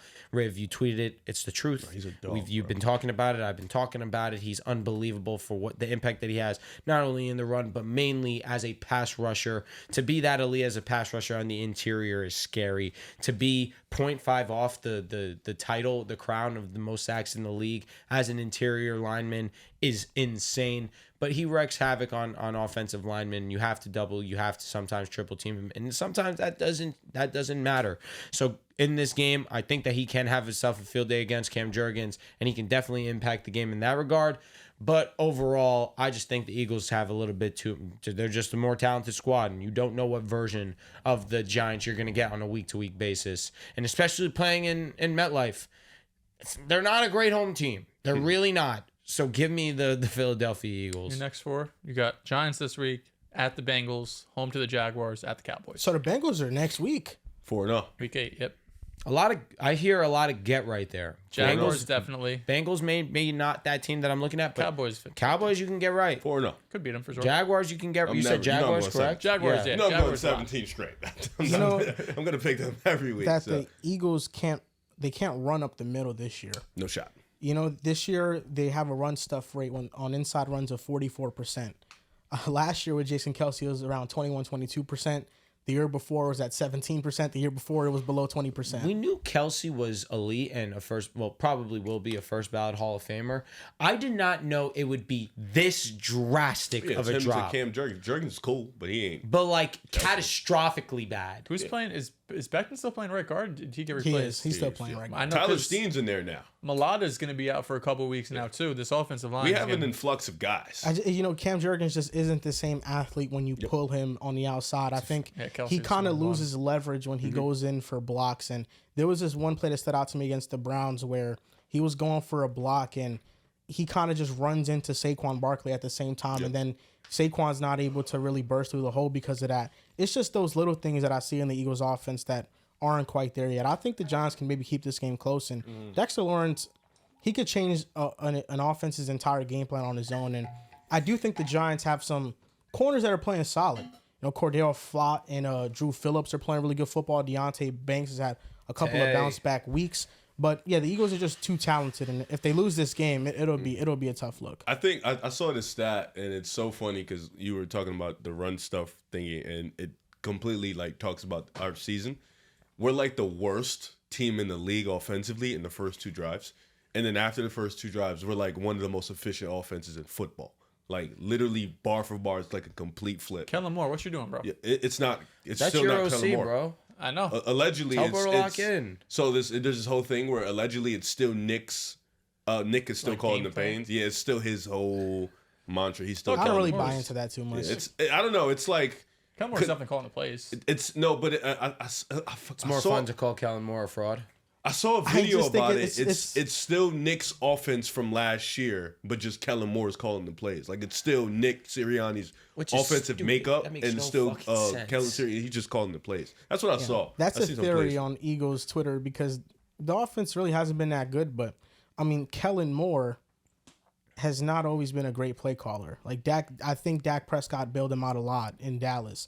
Dak has ultimate command of the line, and he changes plays and he changes looks. And when you have a quarterback that does that, things are different. I Hurts want has to been see. elite at I want to changing see. plays. I want to see a month of this offense together and healthy because we saw week 1, we saw last week, so we really haven't seen this offense as a whole get right. But That's true.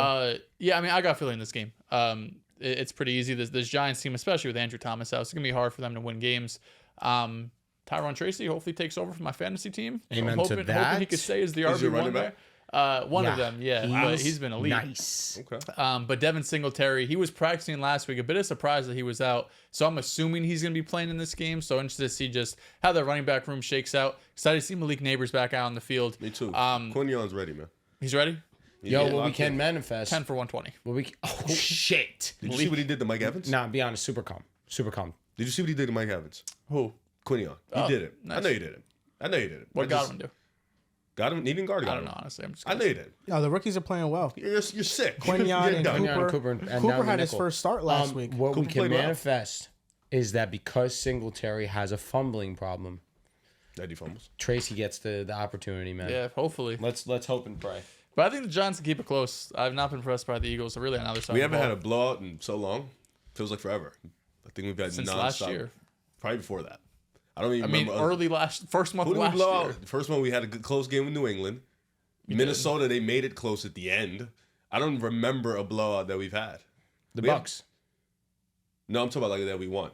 The Bucs. In prime Last time, year. early in the DeAndre season. Swift ran for almost 200. You won 25 I to thought he 11 ran against the the. I thought Bucs he did that last against year. the Vikes. Both. Oh, shout out to the DeAndre. Let's see. I think was that your last? That was your last The two the possession Bucs. win. You know, like 8 over more than 8 Bucks. Bucks. Yeah, week what was that can't 3 last remember year? that game. Week 3, Oh 25 to my God. 11. Yeah, so it's been so long.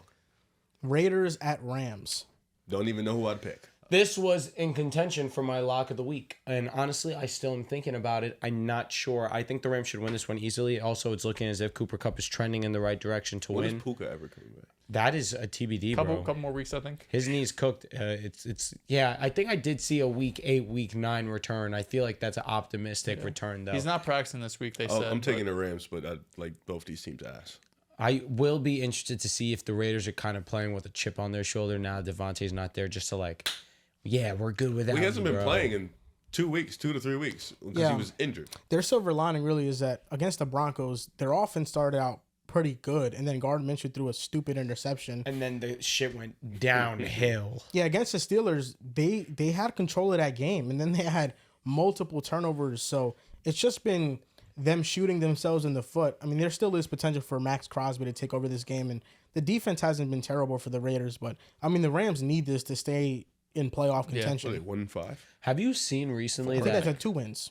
who the Rams? Yeah, they have one- one. They have and one four. win. They're 1 and 4. Oh, they had a bye. That's what it was. Yeah, that's why. Yeah, they need this. There's been some BS report allegedly that Matthew Stafford's on the trade block. I Good. saw the jersey swap of him in a Giants jersey. Send them to somewhere that can win. I would love it. Him and Malik would be Yeah, that'd legitimate be- sex. What really the difference between the Rams and the Giants if he went there? Nothing. Send him Except, to- except Better the defense. offensive line is probably a little bit better, but without Andrew Thomas now that Yeah. Send him becomes to a little bit Pittsburgh. worse. Russell Wilson Weapons wise, Wandale gets a bump. Malik is Malik. That is That's what I'm saying. amazing. Like, you know, you have a great receiver. they And just don't Slayton's do like shit. he's like the Van Jefferson of the 2021 season. Jordan Winton clears. Are these Say it again. Jordan Winton clears Slayton. Okay, I have no problem. You know my How about, opinion on Darius Slayton. I don't think the Saints have money, but how about a Carr and Stafford swap? Yeah, no. That offensive line's also dookie. They're injured. That's why. One pitch, one out. Fuck you, Otani. I got the Rams in this game. Hopefully Cooper Kupp can be back. He looked good on that like one route, whatever that one reporter put out of him just running a route in practice. He looked good. I love that for you, man. He looked good. Need that. Love that for you. But yeah, I mean the Rams, they need this win desperately. The Raiders are.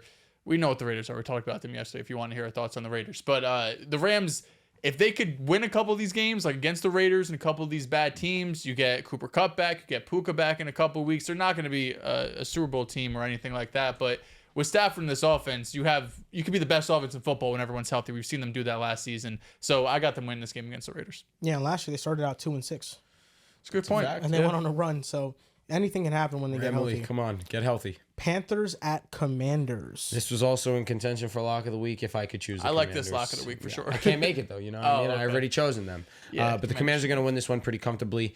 Brian Robinson's looking like he could suit up. He practiced today. That was obviously huge news. Terry McLaurin was limited in practice today. Zach Ertz was limited in practice today, just a vet day. So I'm anticipating they're a full go, their offense, and they're going to go out there and they're going to light it up. I'm not thinking too much about it. I will say we'll be interested to see how Andy Dalton and company looks versus this Washington Commanders defense. They should be able to move the ball. However, again, I'm still not 100% out on my theory that they're not the worst defense in the National Football League. You go up against the Ravens. The Ravens will make you look like the worst defense in football. That's the truth. Obviously, advanced stats aren't on their side either. But going up against the Panthers, who haven't looked the best in these last 3 weeks, or maybe I'm thinking the last 2 weeks, because they did not look great against the Bears. Against the Falcons, they looked all right. I should say Chuba Hubbard has been a dominant force for them. I mean that sincerely. He's number 3 in rushing, if I'm not mistaken. He's been a huge spark for them. Jonathan Brooks looks like he will make his return this week. That's something to look at. Yeah. Back at practice, I should say. I don't think he's playing for a couple. Like I heard Canales say, like he might be a few weeks away. I mean, he has the 21-day window, so I guess he has 3 weeks from now to play. But and if I'm going to be honest with you, Dehls, I'm okay with that because Hubbard's really been a huge addition for them, or a huge part of their offense. He's been a part of the squad for a minute, but we haven't seen him play like this ever in his career. So give him huge praise, and also because this offensive line for the Panthers is legit. So I'm going to take the Commanders, not think twice about it, but you still like to see Deontay go out there and ball. Chuba Hubbard's has been a really great story, but give me the Commanders comfortably. Yeah, I got Commanders in this game too. They should go out there. They're basically way better version of the Panthers. This is, I think the Panthers offense is more than respectable when they go up against bad offenses, but are they just bad defenses. NFC Bengals? No, the Bengals offense is definitely better. Oh, I'm just high-powered offense. He's saying Commanders. Yeah. Commanders. Oh, Commanders. I think that's a great comp, Riff. I think it's a great comp. Thanks, bro. Appreciate that. But yeah, I don't trust really either of these defenses. If I had to trust one a little bit more, probably be the Commanders, just because they had a couple of decent weeks in there. But yeah, Commanders, Jaden Daniels, who know how great this offense look. They should be able to win against Carolina. I think the Panthers have been able to put up points. It's just they can't score on every drive. It's unrealistic to expect that. But their defense lets up a score on almost every drive. And that's why they can't stay in games. You saw what Dave Canales said about Bryce Young? He said Bryce Young did a great job this week so far mimicking Jaden Daniels in the offense. So, all right, here we go. Oh, listen, that's what he can do. Just throw screens and stuff. He scouts you now at this point. Yeah, this is the one thing I don't understand about the Panthers and just the dialogue around them. Not that they're a good team anyway, but Dan Orlovsky put out this tweet saying that if the Panthers are going to lose games, why not just put Bryce Young out there? I don't think people realize or understand how bad the Panthers' offense was with Bryce Young.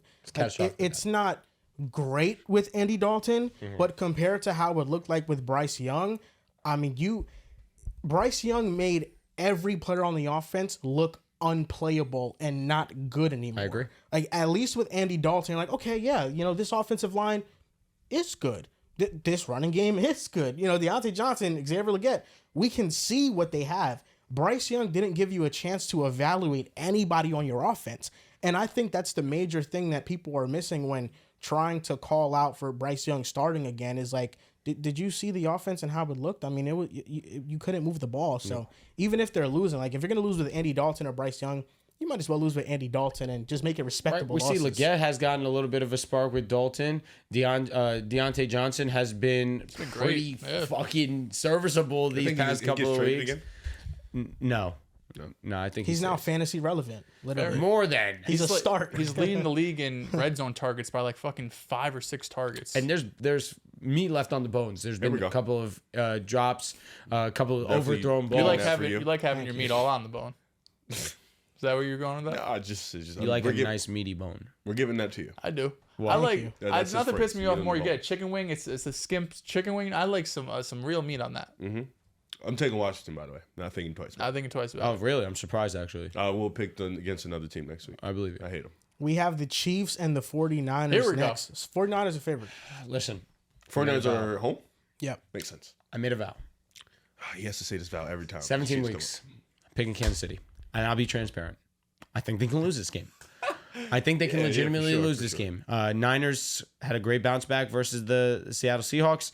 And it's still without Brandon Ayuk playing or being productive. Because he still separates. He still gets open. He's just not being productive. Week before he was OD. He was. And it's bothering me because I have him in fantasy. I say this every week. He pisses me the hell off. However, Jordan Mason gets out of that game early. 9 carries, 70-something yards. He was on his way to a dominant performance, but it didn't matter. Honestly, the run game still looked pretty effective without him. I still just trust that the Kansas City Chiefs are going to find an ugly way to win this game. If there's a game for them to lose, it's this one because the Niners obviously still no slouch. Nick Bosa has been playing at an amazing level. If I'm not mistaken, he's top 3 in pressures. I think it's like a good portion away from that top spot. I think the closest, actually, the distance from 1 and 2 was the same as 2 to 10. That's how dominant Aiden had been this season before. Oh, it was 2. Yes, from 1 to 2. No, I'm saying it was 2. I'm not sure. I think either Bosa was 2 or 3. Okay. But regardless of that fact, I think that this could be a great game, especially at home. I like the Niners' chances in this one. And you know what? Come back to me. This should be game of the week, in my opinion. Should be. Like it should be. Like these Chiefs playing with house money. Or they're undefeated. They don't necessarily need to win, but they definitely would like to go in Coming there. off a bye, a lot more healthy, a lot more available. You know, no Rashee Rice does hurt. I wish both these teams were healthy. But the Niners, man, this defense has been very, very funny looking. Yeah, it's been very funny looking over. I mean, they have their place. You know, Fred Warner knocking a football out somebody's hands. Javarius Ward getting the big pass defensive deflection. You know, so they have their moments. Nick Bosa getting a sack. The talent is still there. It's just about putting it all together, creating a consistent game. And I feel like a lot of these games that they lose, they go up big in the first half or go up and get them out. And in the second half, they just get figured out and they lose those games. But Brock Purdy's been at a different level this year. You know, he's been at a top 10 level this year. He's elevated his game yet again. You have Juwan Jennings, who's elevated into that number 3 spot. Kittle's been a touchdown machine to start the year. You know, Ayuk's still getting separation. He's still going to get that attention.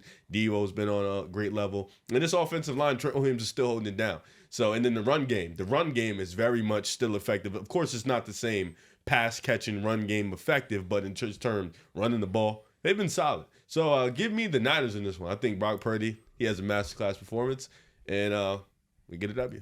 You know, I think Brock Purdy has elevated his playmaking. Me and Twin. But it's come at the expense of him playing with timing. Yeah. Because in the red zone, the Niners are one of the worst red zone teams, and I feel like a lot of that falls on Brock Purdy. He's not throwing the ball quickly enough and anticipating those windows that come open enough, and a lot of points have been left on the board. The Chiefs are coming off a bye week, and this is why I kind of feel better about the Chiefs. But the 49ers are coming off a mini bye week because they played Thursday night. So they're also pretty rested for this game. The biggest concern I have for Kansas City is their tackle play. I don't think it's good at all. Nick Bosa could take advantage of either side. He's most likely going to be matched up with Jawan Taylor, who has not been good even dating back to last year. There's no Rashee Rice. There's no Pacheco. Travis Kelce has looked slow to me. He's still catching receptions, but he just looks a step slow. He'll go 8 for 80. Yeah, he's not breaking as many tackles. It won't be pretty, but he'll get it. Yeah, maybe Juju has a good game because last week he had a good game. Well, 2 weeks ago against the Saints, he had a good game. Kareem Hunt also had a good game. But then I look at just how they match up on defense. I think the biggest reason why the Chiefs beat the 49ers Super Bowl was because Drake Greenlaw went out. Devondre Campbell has been one of the worst offseason signings. He's been a liability in pass coverage. But I think if you can match up Fred Warner for most of those snaps against Travis Kelce, you can limit this receiving core the Chiefs do have. Their offense can be very inefficient and it could sputter. Their defense has been carrying them, and it's really been the case since last year. But the 49ers, they have everybody healthy, whether it's Kittle, whether it's Brandon Ayuk and Deebo Samuel. You don't have L'Jarius Sneed playing at an elite level, taking away Ayuk for an entire game. It's now McDuffie on one of them, and now somebody else is going to get an easier matchup. I'm going with the San Francisco 49ers in this game. Oh, picking against your team. I think I don't feel good that the Chiefs are underdogs by any means, but I think San Fran will be able to run the ball. They're at home, mini bye. I think they're going to be able to get pressure on Patrick Mahomes. He's taken a little bit more sacks this year than he did the year before, and it's because of that tackle play. He has liabilities on both sides now where last year was like Donovan Smith, and you can kind of semi-trust him more than Wanya Morris and Kingsley. So I'm going to go with San Fran. I feel like they get the revenge. This means a lot to them. Who would have thought? Game. Me, only person taking KC. You made a foul. You did. I respect 17 that weeks. Yep. We're here. I'm taking the Niners too. Listen, Kyle Shanahan, it's hard to trust him to win the big game. These regular season games, I'll trust Kyle Shanahan to do it.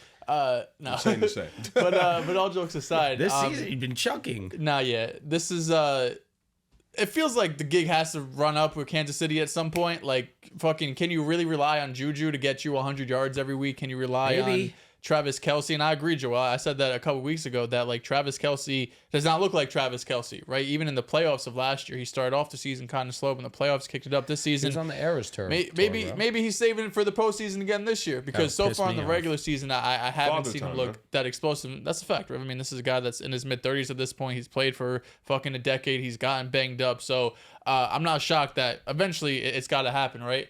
But I think the number one thing that San Francisco has to do is just don't let Mahomes be a playmaker, because if you just keep him in the pocket and he has to rely on Juju and, you know, these dudes on the outside to win one-on-one, I'll take my chances. But what we see with Patrick Mahomes is he get out of the pocket, he can step up in the pocket, to the left, to the right, and he could either take off with his legs or he can make broken plays happen, right? That's what we've seen throughout his whole career. So San Francisco is able to limit that. I think that's really the number one key, because although San Francisco's defense has not been a world beater like it has been the last couple of seasons, this Chiefs number one offensive line and their weapons are, I just don't think, good enough to consistently win for 4 quarters going up against really most defenses in the NFL. Like, if you're going up against a bomb defense, sure, but this wide receiver room, this running back room, although Kareem Hunt had a great game, it's one of the worst in the NFL right now, right? So Patrick Mahomes, of course, best quarterback in the league, one of the best of all time. But this is going to be a really tough game. And even though Kansas City's coming off a bye, San Francisco had the Thursday night game, so they had a bit of a mini bye as well. They had a couple extra days to prepare to go up against Kansas City. So I think, not really a get-right game for San Fran, but just like you've gotten us a couple of times, Super Bowl biggest games, let's get you in the regular season in week 6 when it really matters. I'll be happy like a pig in shit to lose this one. Yeah, this game means a lot to San Fran. You know, they want that revenge. Home, too. They were up by 10 going into halftime against KC, so they kind of felt like it slipped away. Jets at Steelers, Sunday night football, and this is where it begins. This is where the run begins. Let's go, brother. This is where we're gonna win this game. It makes me feel better that Russell Wilson is starting. Agreed. I think that it was a terrible decision, but I'm not going to knock Mike Tomlin. I have a lot of respect for Mike Tomlin, and I think what he's doing is the right decision in this sense. Do you respect Mike Tomlin? I do. I think that his the question marks on offense and who's the hired coordinator are alarming. Drafting Kenny Pickett in the first round is alarming. Najee Harris in the first round pick. I mean, given he's a second stringer now, and honestly, I think the third string in Philadelphia is better than Kenny Pickett. I think Kenny Pickett's just terrible. But this is the reason why.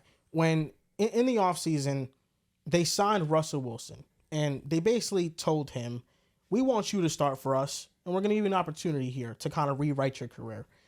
And then they traded for Justin Fields, so they had those two options.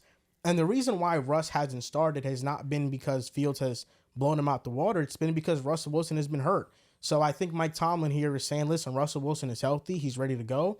We're going to give him this opportunity. You know, if he doesn't take it and run with it, then we'll just go back to Justin Fields.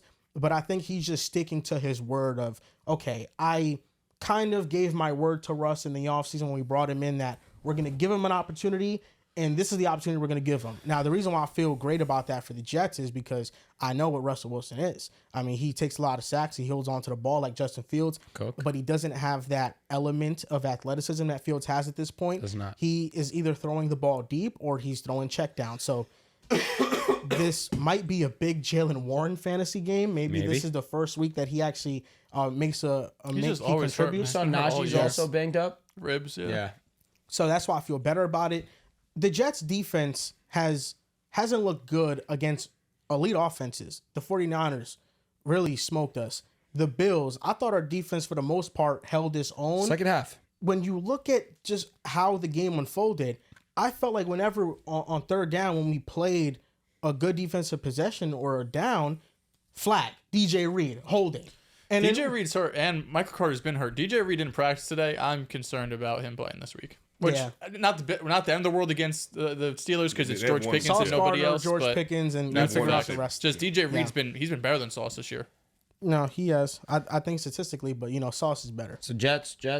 Taking the Jets, yeah. Jets. Yeah, Fields doesn't play. I have no ties. I am also going to take the New York Jets, understanding that this offensive line for the Steelers This means the Pittsburgh Steelers will win. is not good. Oh, that would be funny. But this Pittsburgh Steelers offensive line is not good. Russell Wilson, like you mentioned, the truth is he is terrible in the pocket. He gets in and is a reason for a lot of created sacks.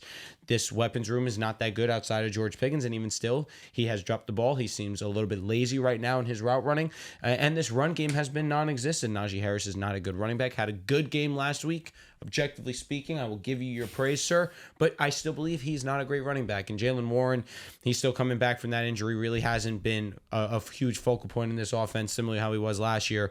But there's going to be an avenue for the Jets' weak pass rush to still get after Russ and really have one of their better performances.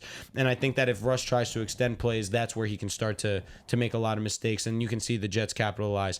But on the offensive side, Devontae Adams comes to town. That's got to be exciting. It's going to be a movie to watch him because apparently he's good to go. His hamstring suddenly healed up 100%. Love that for He's him. going to be playing this Sunday night in prime time, too. That's going to be special to watch. But it's going to be a pretty great performance. Not optimistic about your run game, especially because Pittsburgh's rush defense has been pretty solid this season. However, you should be able to pass the ball a little bit. TJ Watt's going to destroy and get into that backfield and get very acquainted with Aaron Rodgers. But I think you guys can win a muddy game, 20 to maybe 17, 10, 14, something shit. ugly. Yeah. But you guys can win one of those. This has to be a statement. I don't want to win that way. I just kind of how I see Gotta it. just stop asking for things that's not gonna happen. I just can't wait to see Just- Devontae Adams, Garrett Wilson, Rodgers on the same That's a field. That's movie. gonna be That's a fucking movie. amazing. If That's we had gonna be Devontae great. Adams, we're 4-2 right now for the entire season. Sure. We could- the Minnesota game. If Sure. I'm not allowed to say that statement anymore. Apparently, it's not a good one, and allegations been put on my name. Love so that statement. do you have I know. another, do you have another one off the top of your dome?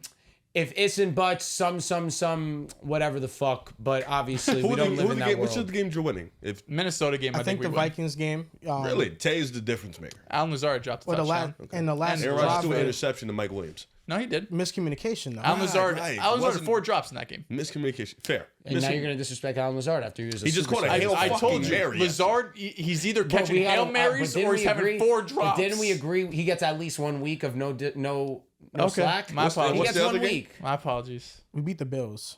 What if they have Coop? Do you still beat the Bills? Amari Cooper. Yeah, can we add that to I the? think it's a close. That's a game good regardless. stipulation. well, I mean, bro. they won. think it's only well, fair. See, I think it's only fair No, we I think add it's that. well, we had the ball last. Okay, that's fair. Yeah, I'll say this, bro. threw a and pick. Mike Williams ran the wrong route. Like I Any trip. don't agree with Aaron Rodgers calling him out and throwing him under the bus. Okay. But that is what happened. Like Mike Williams ran the wrong route. I also feel like if he didn't trip, he still would have caught.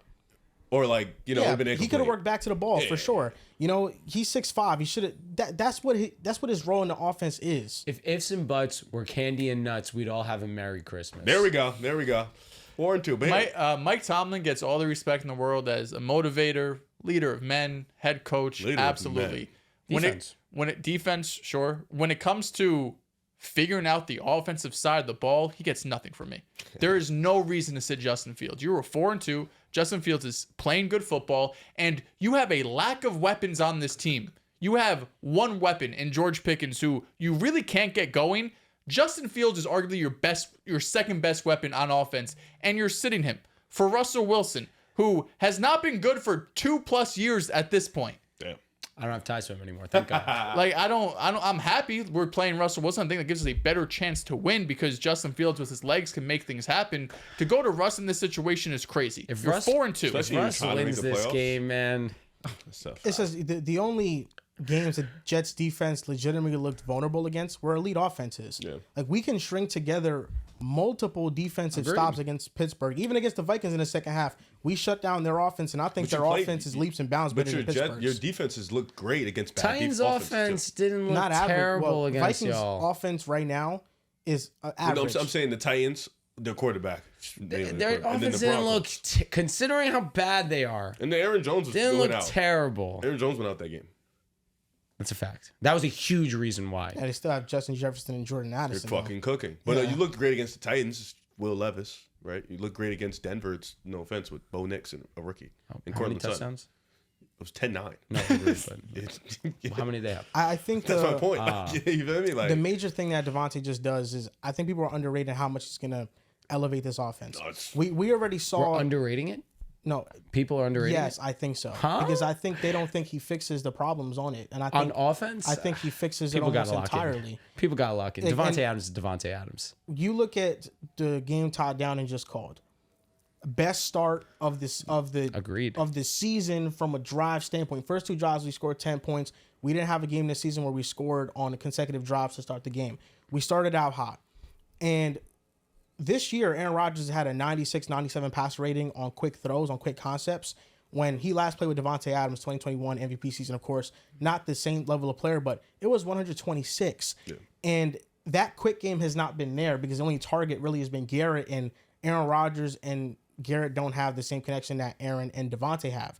So now, naturally, when the run game is an extension of the pass game. If you're able to get the ball out quickly and get those chunk gains, now those runs become easier. Now the offensive line doesn't have to block for that long, and it makes their jobs easier. So I think people are underrating and overlooking how much Devontae just truly changes this offense. If you're underrating Devontae Adams to the Jets, please go watch And YouTube. I think all the games the Jets have lost this year, minus week 1, has been because of the offense. I agree. And if we just had that spark, yeah, we're one of the best teams in the AFC, and I think we're gonna go on this run.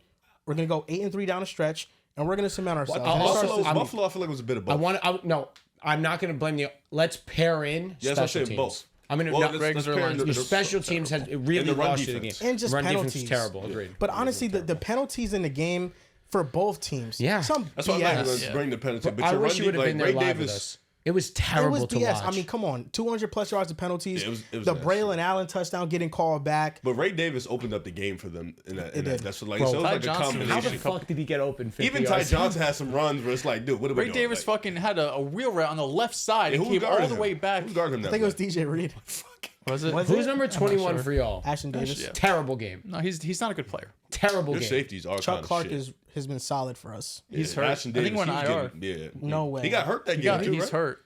Ashton Davis. He got hurt that game in the Bills game. I was talking about Chuck Clark, but yeah, maybe. I think he did. I don't know. He's not. He's not. We Good. how many times did we talk about? I was just like, yo, 21's cooked. No, dude. I never knew his name. He was the one who led up the touchdown, right? Yeah, he did. I put you guys in Madden, and I use Us. him for you. Wait, say that again. Like I'll put you guys. So like to make Madden a little bit fun, I like to make us. Oh, you Like put and like. put us on and put us on. Okay. So I'll put you guys on the Jets. I use you as this linebacker. He kind of really looks like you. I think you know exactly what I'm talking about. His name is like Chaz Surratt or something. Chaz like that. Surratt. Yeah, and I use you as Ashton That's Davis. funny. That's Well, fucked up. Hate Ashton Davis. Drew Sanders. Okay, love that. It actually fits beautifully. Am I playing linebacker No, or he am I definitely playing? is edge? You play URA right in. Okay, I'm on the edge. Love that. I'll put him as a safety, 6'6" safety. No, it's probably nuts. Yeah. But his speed's like a 20. No, I make it 95. I make us Oh, OP. wow, you I make us cheated. all OP for sure. Okay. To see who's the best at being OP. And I'm a cornerback so you're in Buffalo nice. because I always pick Buffalo. Are they all on the same team or spread out? We're all spread out. So he's in Miami or Denver, Denver. depending on how I feel. You guys are in New York. You know, I add a couple of my other friends, put them in Pittsburgh. I have a Pittsburgh friend. I have a. You have John. No, I don't have John. Ah. There's nothing I can build for him. What is he? A fucking Kicker. kicker? I'm dead. Punter. He just doesn't. I'm not. Make putting him a as quarterback. Nah, we're good. Tortorelli. You I could make- really I- glaze it no, I and make make him Justin Joe He Fields could Burrow. be. He could 95. be like a slot receiver. Nah. Where would he go in Pittsburgh? Like he can't play. Yo, you know you should make him Alec Pierce. Ooh. You're Alec welcome. Pierce big though. Ouch. You know what I mean, he's a big dude. All right, done. Scotty Miller. Yes, He's on the that's Steelers. What, that's what I was I have to thinking. find him. He's Is on he the on the Steelers. Steelers? Swear to God. Okay. That's actually a good name. Because Fields is a 95. Don't ask why he is. We don't have to ask. X Factor development. Oh shit, there. He has all the moves, man. Yeah, cheating matter, but There's 2 games on Monday Night Football. One is exclusively on ESPN Plus. We'll talk about the one that's not. It's the Ravens versus the Buccaneers. That's the on. first That's Monday on Night Football. ESPN Plus. Streamies. Thank God. ESPN Plus is the Chargers and Cardinals. Yeah, that game will not be getting watched until YouTube later that day. Ravens and Bucs, sneaky good game. I think it's going to be a really good game. I think the Buccaneers offense is going to go out there and perform. Truthfully, I do. We may not be seeing that same level of rushing output that we saw last week versus the Saints, where Sean Tucker has a breakout game. We saw Bucky Irving have a nice big play where puts dude to the dirt, cuts to the right side of the field. That was one of the better rush plays of the weekend. But regardless, this Ravens team is simply too good, playing at too high of a level. They're going to go out there and they're going to run all over the Buccaneers. And truthfully, Lamar Jackson has been one of the best passers in football this year. He's going to go out there and he's going to gash them too. Zay Flowers really coming into his own these last couple of weeks and really asserting himself in this offense. And maybe I'm not counting on it yet, but maybe this is a sign of good things to come for Mark Andrews. Just had his best game by far last week. He's only for like 50-some% of snaps. It's crazy. But you understand he still can be productive. And sure. That's why I say this may be a wait and see, but it's something I'm looking at. Ravens are going to win this one, not thinking too much about it. And then the other Monday night game, I'm going to take the Chargers because I can't trust the Cardinals. Nope. You understand the Cardinals offense was supposed to be the most electric part of their team, and they've been wildly disappointing. If I'm not mistaken, James Conner hasn't been that great these last couple of weeks either. Marvin Harrison went down early in the game with a concussion. Not sure, or I believe it was the concussion or shoulder injury. I'm blanking on, or I'm confusing his injury with someone else's. I could be. But regardless, if he went out early in the game, if he has a concussion, maybe he does not even suit up on that Monday night game because you just know how those things go. If you have a concussion, you usually miss the week. At least that's been the trend. But the Chargers played a great game against my Denver Broncos, and Justin Herbert had his best game by far of the season. Also did pair with the fact that Pat Surtain did not play. Yeah. But regardless, I think that we're going to see a repeat where J.K. Dobbins continues to have himself a great game, had a great game against us. I think he'll have a great game versus the Arizona Cardinals. Give me the Chargers in that game. I think they have a lot of momentum going into this game. Yeah, I'm with you. Baltimore, Chargers. I do think that Baltimore Bucs game is going to be fun, though, right? This Bucs offense is it number one in football right now, if not number two, number three. I mean, Baker Mayfield's playing at a different level, like legitimately in MVP conversation. They're winning some games. He has all of the numbers. The offense is fantastic. Chris Godwin being 100% healthy, playing majority in the slot. Of course, you have Mike Evans on the outside. And interested to see how this three-headed backfield really works because Rachaad White, they said when he's healthy, he's the RB1, but I really don't know how long that's going to last because I think Sean Tucker and Bucky Irving are just straight up better runners than him, right? Like he's a solid pass catcher, but we've seen for 3 years now with Rachaad White, he's not really a good running back. He's a good receiving back, but he's not a good rusher when it comes to whether it's in between the tackles or outside. I think both of those backups are better than him. But I think both these offenses are going to be able to score. I do think it's going to be a high-scoring game. Even though the Ravens' defense has gotten better these last couple of weeks, I still think the Bucs are going to be able to move the ball on them. And then, I got the Chargers winning. The Chargers, or really Arizona right now, you said it, you can't trust them. Like, this was the one thing we were supposed to rely on was this offense. We were supposed to rely on Kyler Murray. And on top of that, you don't have, or potentially don't have, Marvin Harrison for this game. When you have a concussion, typically you miss 1 week. And then James Conner, for whatever reason, just wasn't utilized in the second half of last game. Like, I understand they were getting blown out, and I don't know, but James Conner's like your second best weapon, maybe, or I guess third behind Trey McBride. So with the injuries and just the inconsistent offense, of course, we know that defense we can't rely on. The Chargers should go and even being on the road and win that game. I'm going with the Ravens. I think the Buccaneers are really banged up on defense. They have some pieces back. I think Vita Vea he's been healthy for a couple weeks. I don't know if Antoine Winfield's going to play in this game, but what scares me about them is just their linebackers. KJ Britt has been a liability, and they can pick on him in so many different ways. And the Ravens offense has been so good throwing to the middle of the field this year that I think it'll be easy to move the ball on this defense. And the Chargers and Cardinals, the Cardinals are at home. Part of me thinks that you can't trust them, and that's why they're so hard to predict, because they have 1 week like they had against the Rams, and then every other week after that, it's kind of just been downhill, inefficient offense. We should shit talk right now. I think their offense is not that good. It was supposed to be much better. That's what I'm saying. Yeah, and maybe this is a bounce back, but how I thought the Chargers would win games is how they're winning games. They're running the football. They are playing elite defense. This defense really has been elite this year, hasn't faced the greatest offenses. And Riv, we're 1 week away from the Chargers being 4-2. And first 6 weeks of the season, I said they would start off 4-2. And if the Steelers lose, 4-2, 4-3. Does that bet get voided or no? Why does it get voided? What's the bet? Fields is not starting. Steelers versus the Chargers. That's a good statement. However, I don't know. Did we make that caveat? I don't know if we did. I don't think we did. I definitely don't think we were like Fields is the locked in Because star. at the time, I didn't think we. It was knew, definitely up in the air who would start. No, I definitely went in like Fields is starting. I'm putting my money where my mouth is. But at the time, did we know Fields was starting? I think we did. I feel like it was kind of a surprise that he was starting Because he was hurt. Russ was hurt at the time. I know, but I thought the Russ injury was like he's hurt, but not like he's gonna play. Nonetheless, I'm still good. I'll tell you this: if Fields, but if they win and they go 5-1, it's valid. Nah, I really because they have more. What are they? 4 and 2. 4 and 2. Oh, Yeah, they're the same No, record. they're what are they? They only lost. Are 2 they games. 4 and 2? Yeah, they they are back-to-back 4 and 2, losses. Yeah, so I'm saying Yeah. they're the same records. I'm not, but like I'm walking in like with Fields. I ain't really trying to walk in with Russ. You know what I'm saying? I'll tell you this: I don't blame you. Yeah. So if Fields misses or doesn't start more than 3 games, I got you. how much was the bet? I don't even know. I'm assuming 50. All your bets have been 50. But Fields got benched. Can I pay you half? Yeah, I'll take the that's solid. fine. I'll take the solid. Well, we'll see. Yeah, I'll take the solid. Unless he comes. If he lives, wait, hold. But if he comes back in like a week or 2. And this is where the Chargers are supposed to get it done right here. This is the stretch of the schedule. They got to take care of business. But I got 2 things can be true. The Tampa Buccaneers could be playing fucking amazing football. I don't think they're on the same level as the Baltimore Ravens. Hell though. no. And I think that's just a testament to how great the Ravens have been. You know, winners of 4 straight, if I'm not mistaken. Yes, 4 straight. They've been on another tear, whipping Buffalo's ass, you know, going out there and putting on a masterful offensive performance against the Cincinnati Bengals. Okay. I think this team is just locked in and loaded, and they finally integrated Derrick Henry into the offense. We were complaining the first 2 weeks about how Derrick Henry just hasn't been utilized. Now, look, they're probably, like we had it, would you rather, they're probably the best running back, quarterback duo we've probably seen in NFL history, especially in our lifetime. You know, so I think this team is going to be able to put up points. I think Tampa Bay will have a good-ass game. I think Baker has shown that he's been at a different level this year. I think they'll be fine in that regard. I do think it's a high-scoring game. But I'm taking Baltimore in this game 10 times out of 10. And then with the Chargers and the Cardinals, there's a lot of things of what you guys said. I haven't been able to trust Arizona. We thought coming in they'd be a high-powered, high-flashy offense, but it's just been a lot of broken plays by the defense, broken coverages by the defense, and the Cardinals have been able to capitalize. They haven't really put any surgical drives down the field. Like, it hasn't been an efficient down by down thing with them. And I think, you know, them having lack of talented skill positions could be the thing, but also Kyler Murray hasn't been his best at seeing the field, you know, and I think that is an issue.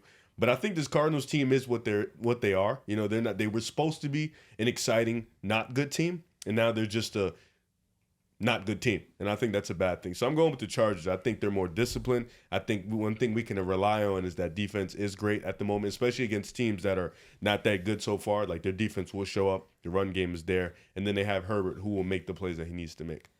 NFL Week 7 predictions. Broncos versus Saints. Thursday Night Football. Lock of the week. Denver Broncos. You know I'm always going to trust Bo Nix, man. I'm going with the Broncos. Broncos country. Sorry, I thought it was you because then No, it he goes went first. My lock of the week. It was That's just right. Denver. That's Oh, why I that's let him right. go first. Yeah. We're Okay. back. We are back. No, I thought it was you and then me. Like, I'm the last person. Well, I was that gives allegedly my supposed to go prediction. first, but then he. Okay. Then So that You messed you usually up? go first. Yeah, so now I'm so back. It was just my lock of the week. We're back. Correct. We're back. Patriots at Jaguars. London game. I am going with Drake May in this one. If this game was in Jacksonville, I'd be taking the Patriots, but it's in London. It's a home game. Give me the Jaguars. Yeah, I'll take the Jaguars too. The Jaguars are the healthier team. I think Trevor Lawrence isn't playing bad football. 4 drop touchdowns last week. I got the Jags. He already went. My bad. The order fucked me up. Seahawks at Falcons.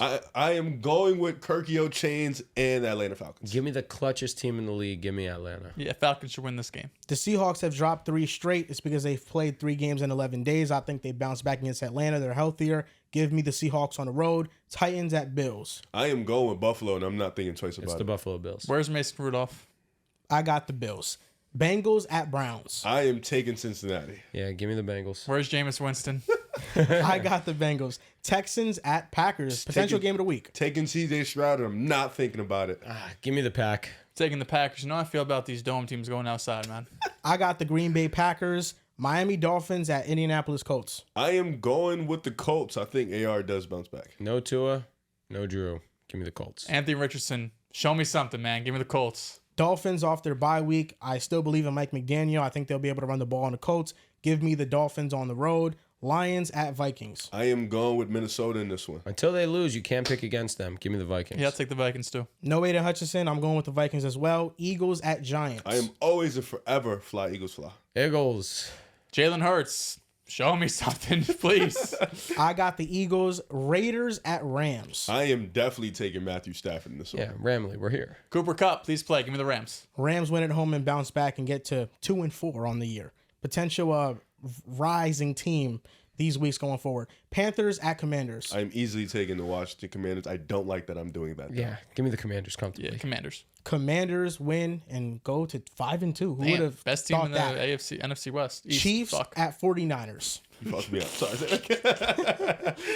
Chiefs at 49ers. Oh, give me Big Cock Brock. Unfortunately, give me the Chiefs. I think the 49ers win this. I think this is a revenge game, trying to get their get back from the Super Bowl loss. I got the Niners. Jets at Steelers, Sunday Night Football. Russell Wilson is starting, so give me the You Jets. better not lose. Give me the Jets. Aaron Rodgers, Devontae Adams, Garrett Wilson, Breece Hall. How do you lose? I got the Jets in this one. Ravens at Buccaneers. I'm taking Lamar Jackson this one, MVP. Give me the hottest team in the league. Give me the Baltimore Ravens. Lamar. I got the Ravens. And last game, exclusively on ESPN Plus, Chargers at Cardinals. Not I in am that. going with the That's Chargers crazy. in this one. Give me the Chargers. Cardinals, they're just not it. Yeah, give me the Chargers in this game. Give me the Chargers. 4-2. Justin Herbert not having to carry the team. It's a fact. I'll be honest. Defense, running game. There's less differences than I was expecting. I'm not gonna lie. I was We expecting had a lot every more pick changes. the same except the Chiefs. Yeah, I was shocked. I'm sick. Because I would like on half of these. I'm like, I don't know which way I'm This gonna could go. be his week. Because Could he be has a a lot couple, of a yeah. lot of differences. I think us three have around the same. Yeah, I ones. mean, he could, move up to Dolphins like could 6 move him. games behind. Oh, oh my god. Yeah, you're a dick. Have to Nah, take it's you. all You good. could be a dick when that happens, man. He the current champion. You know what He I'm is the saying? current champ. Yeah, You're an he's asshole. first- You're an he's asshole first champ. place. Is that what you are? Yeah, why not? Okay. That's why your Jets are shitting it up now. Whoa, we're due. He didn't give up on Pick'em. He gave up on the Jets, though. Respect here. the hell out of that. I would have did that easy. And that's going to do it for this episode of NFL Week 6 Pick'em. We'll see you guys next time. Probably going to do an NBA Predictions podcast on Friday. Thank you guys for watching. You guys can follow us on Twitter at PickAsidePod, on Instagram and TikTok at PickAsidePodcast. We'll see you guys next time.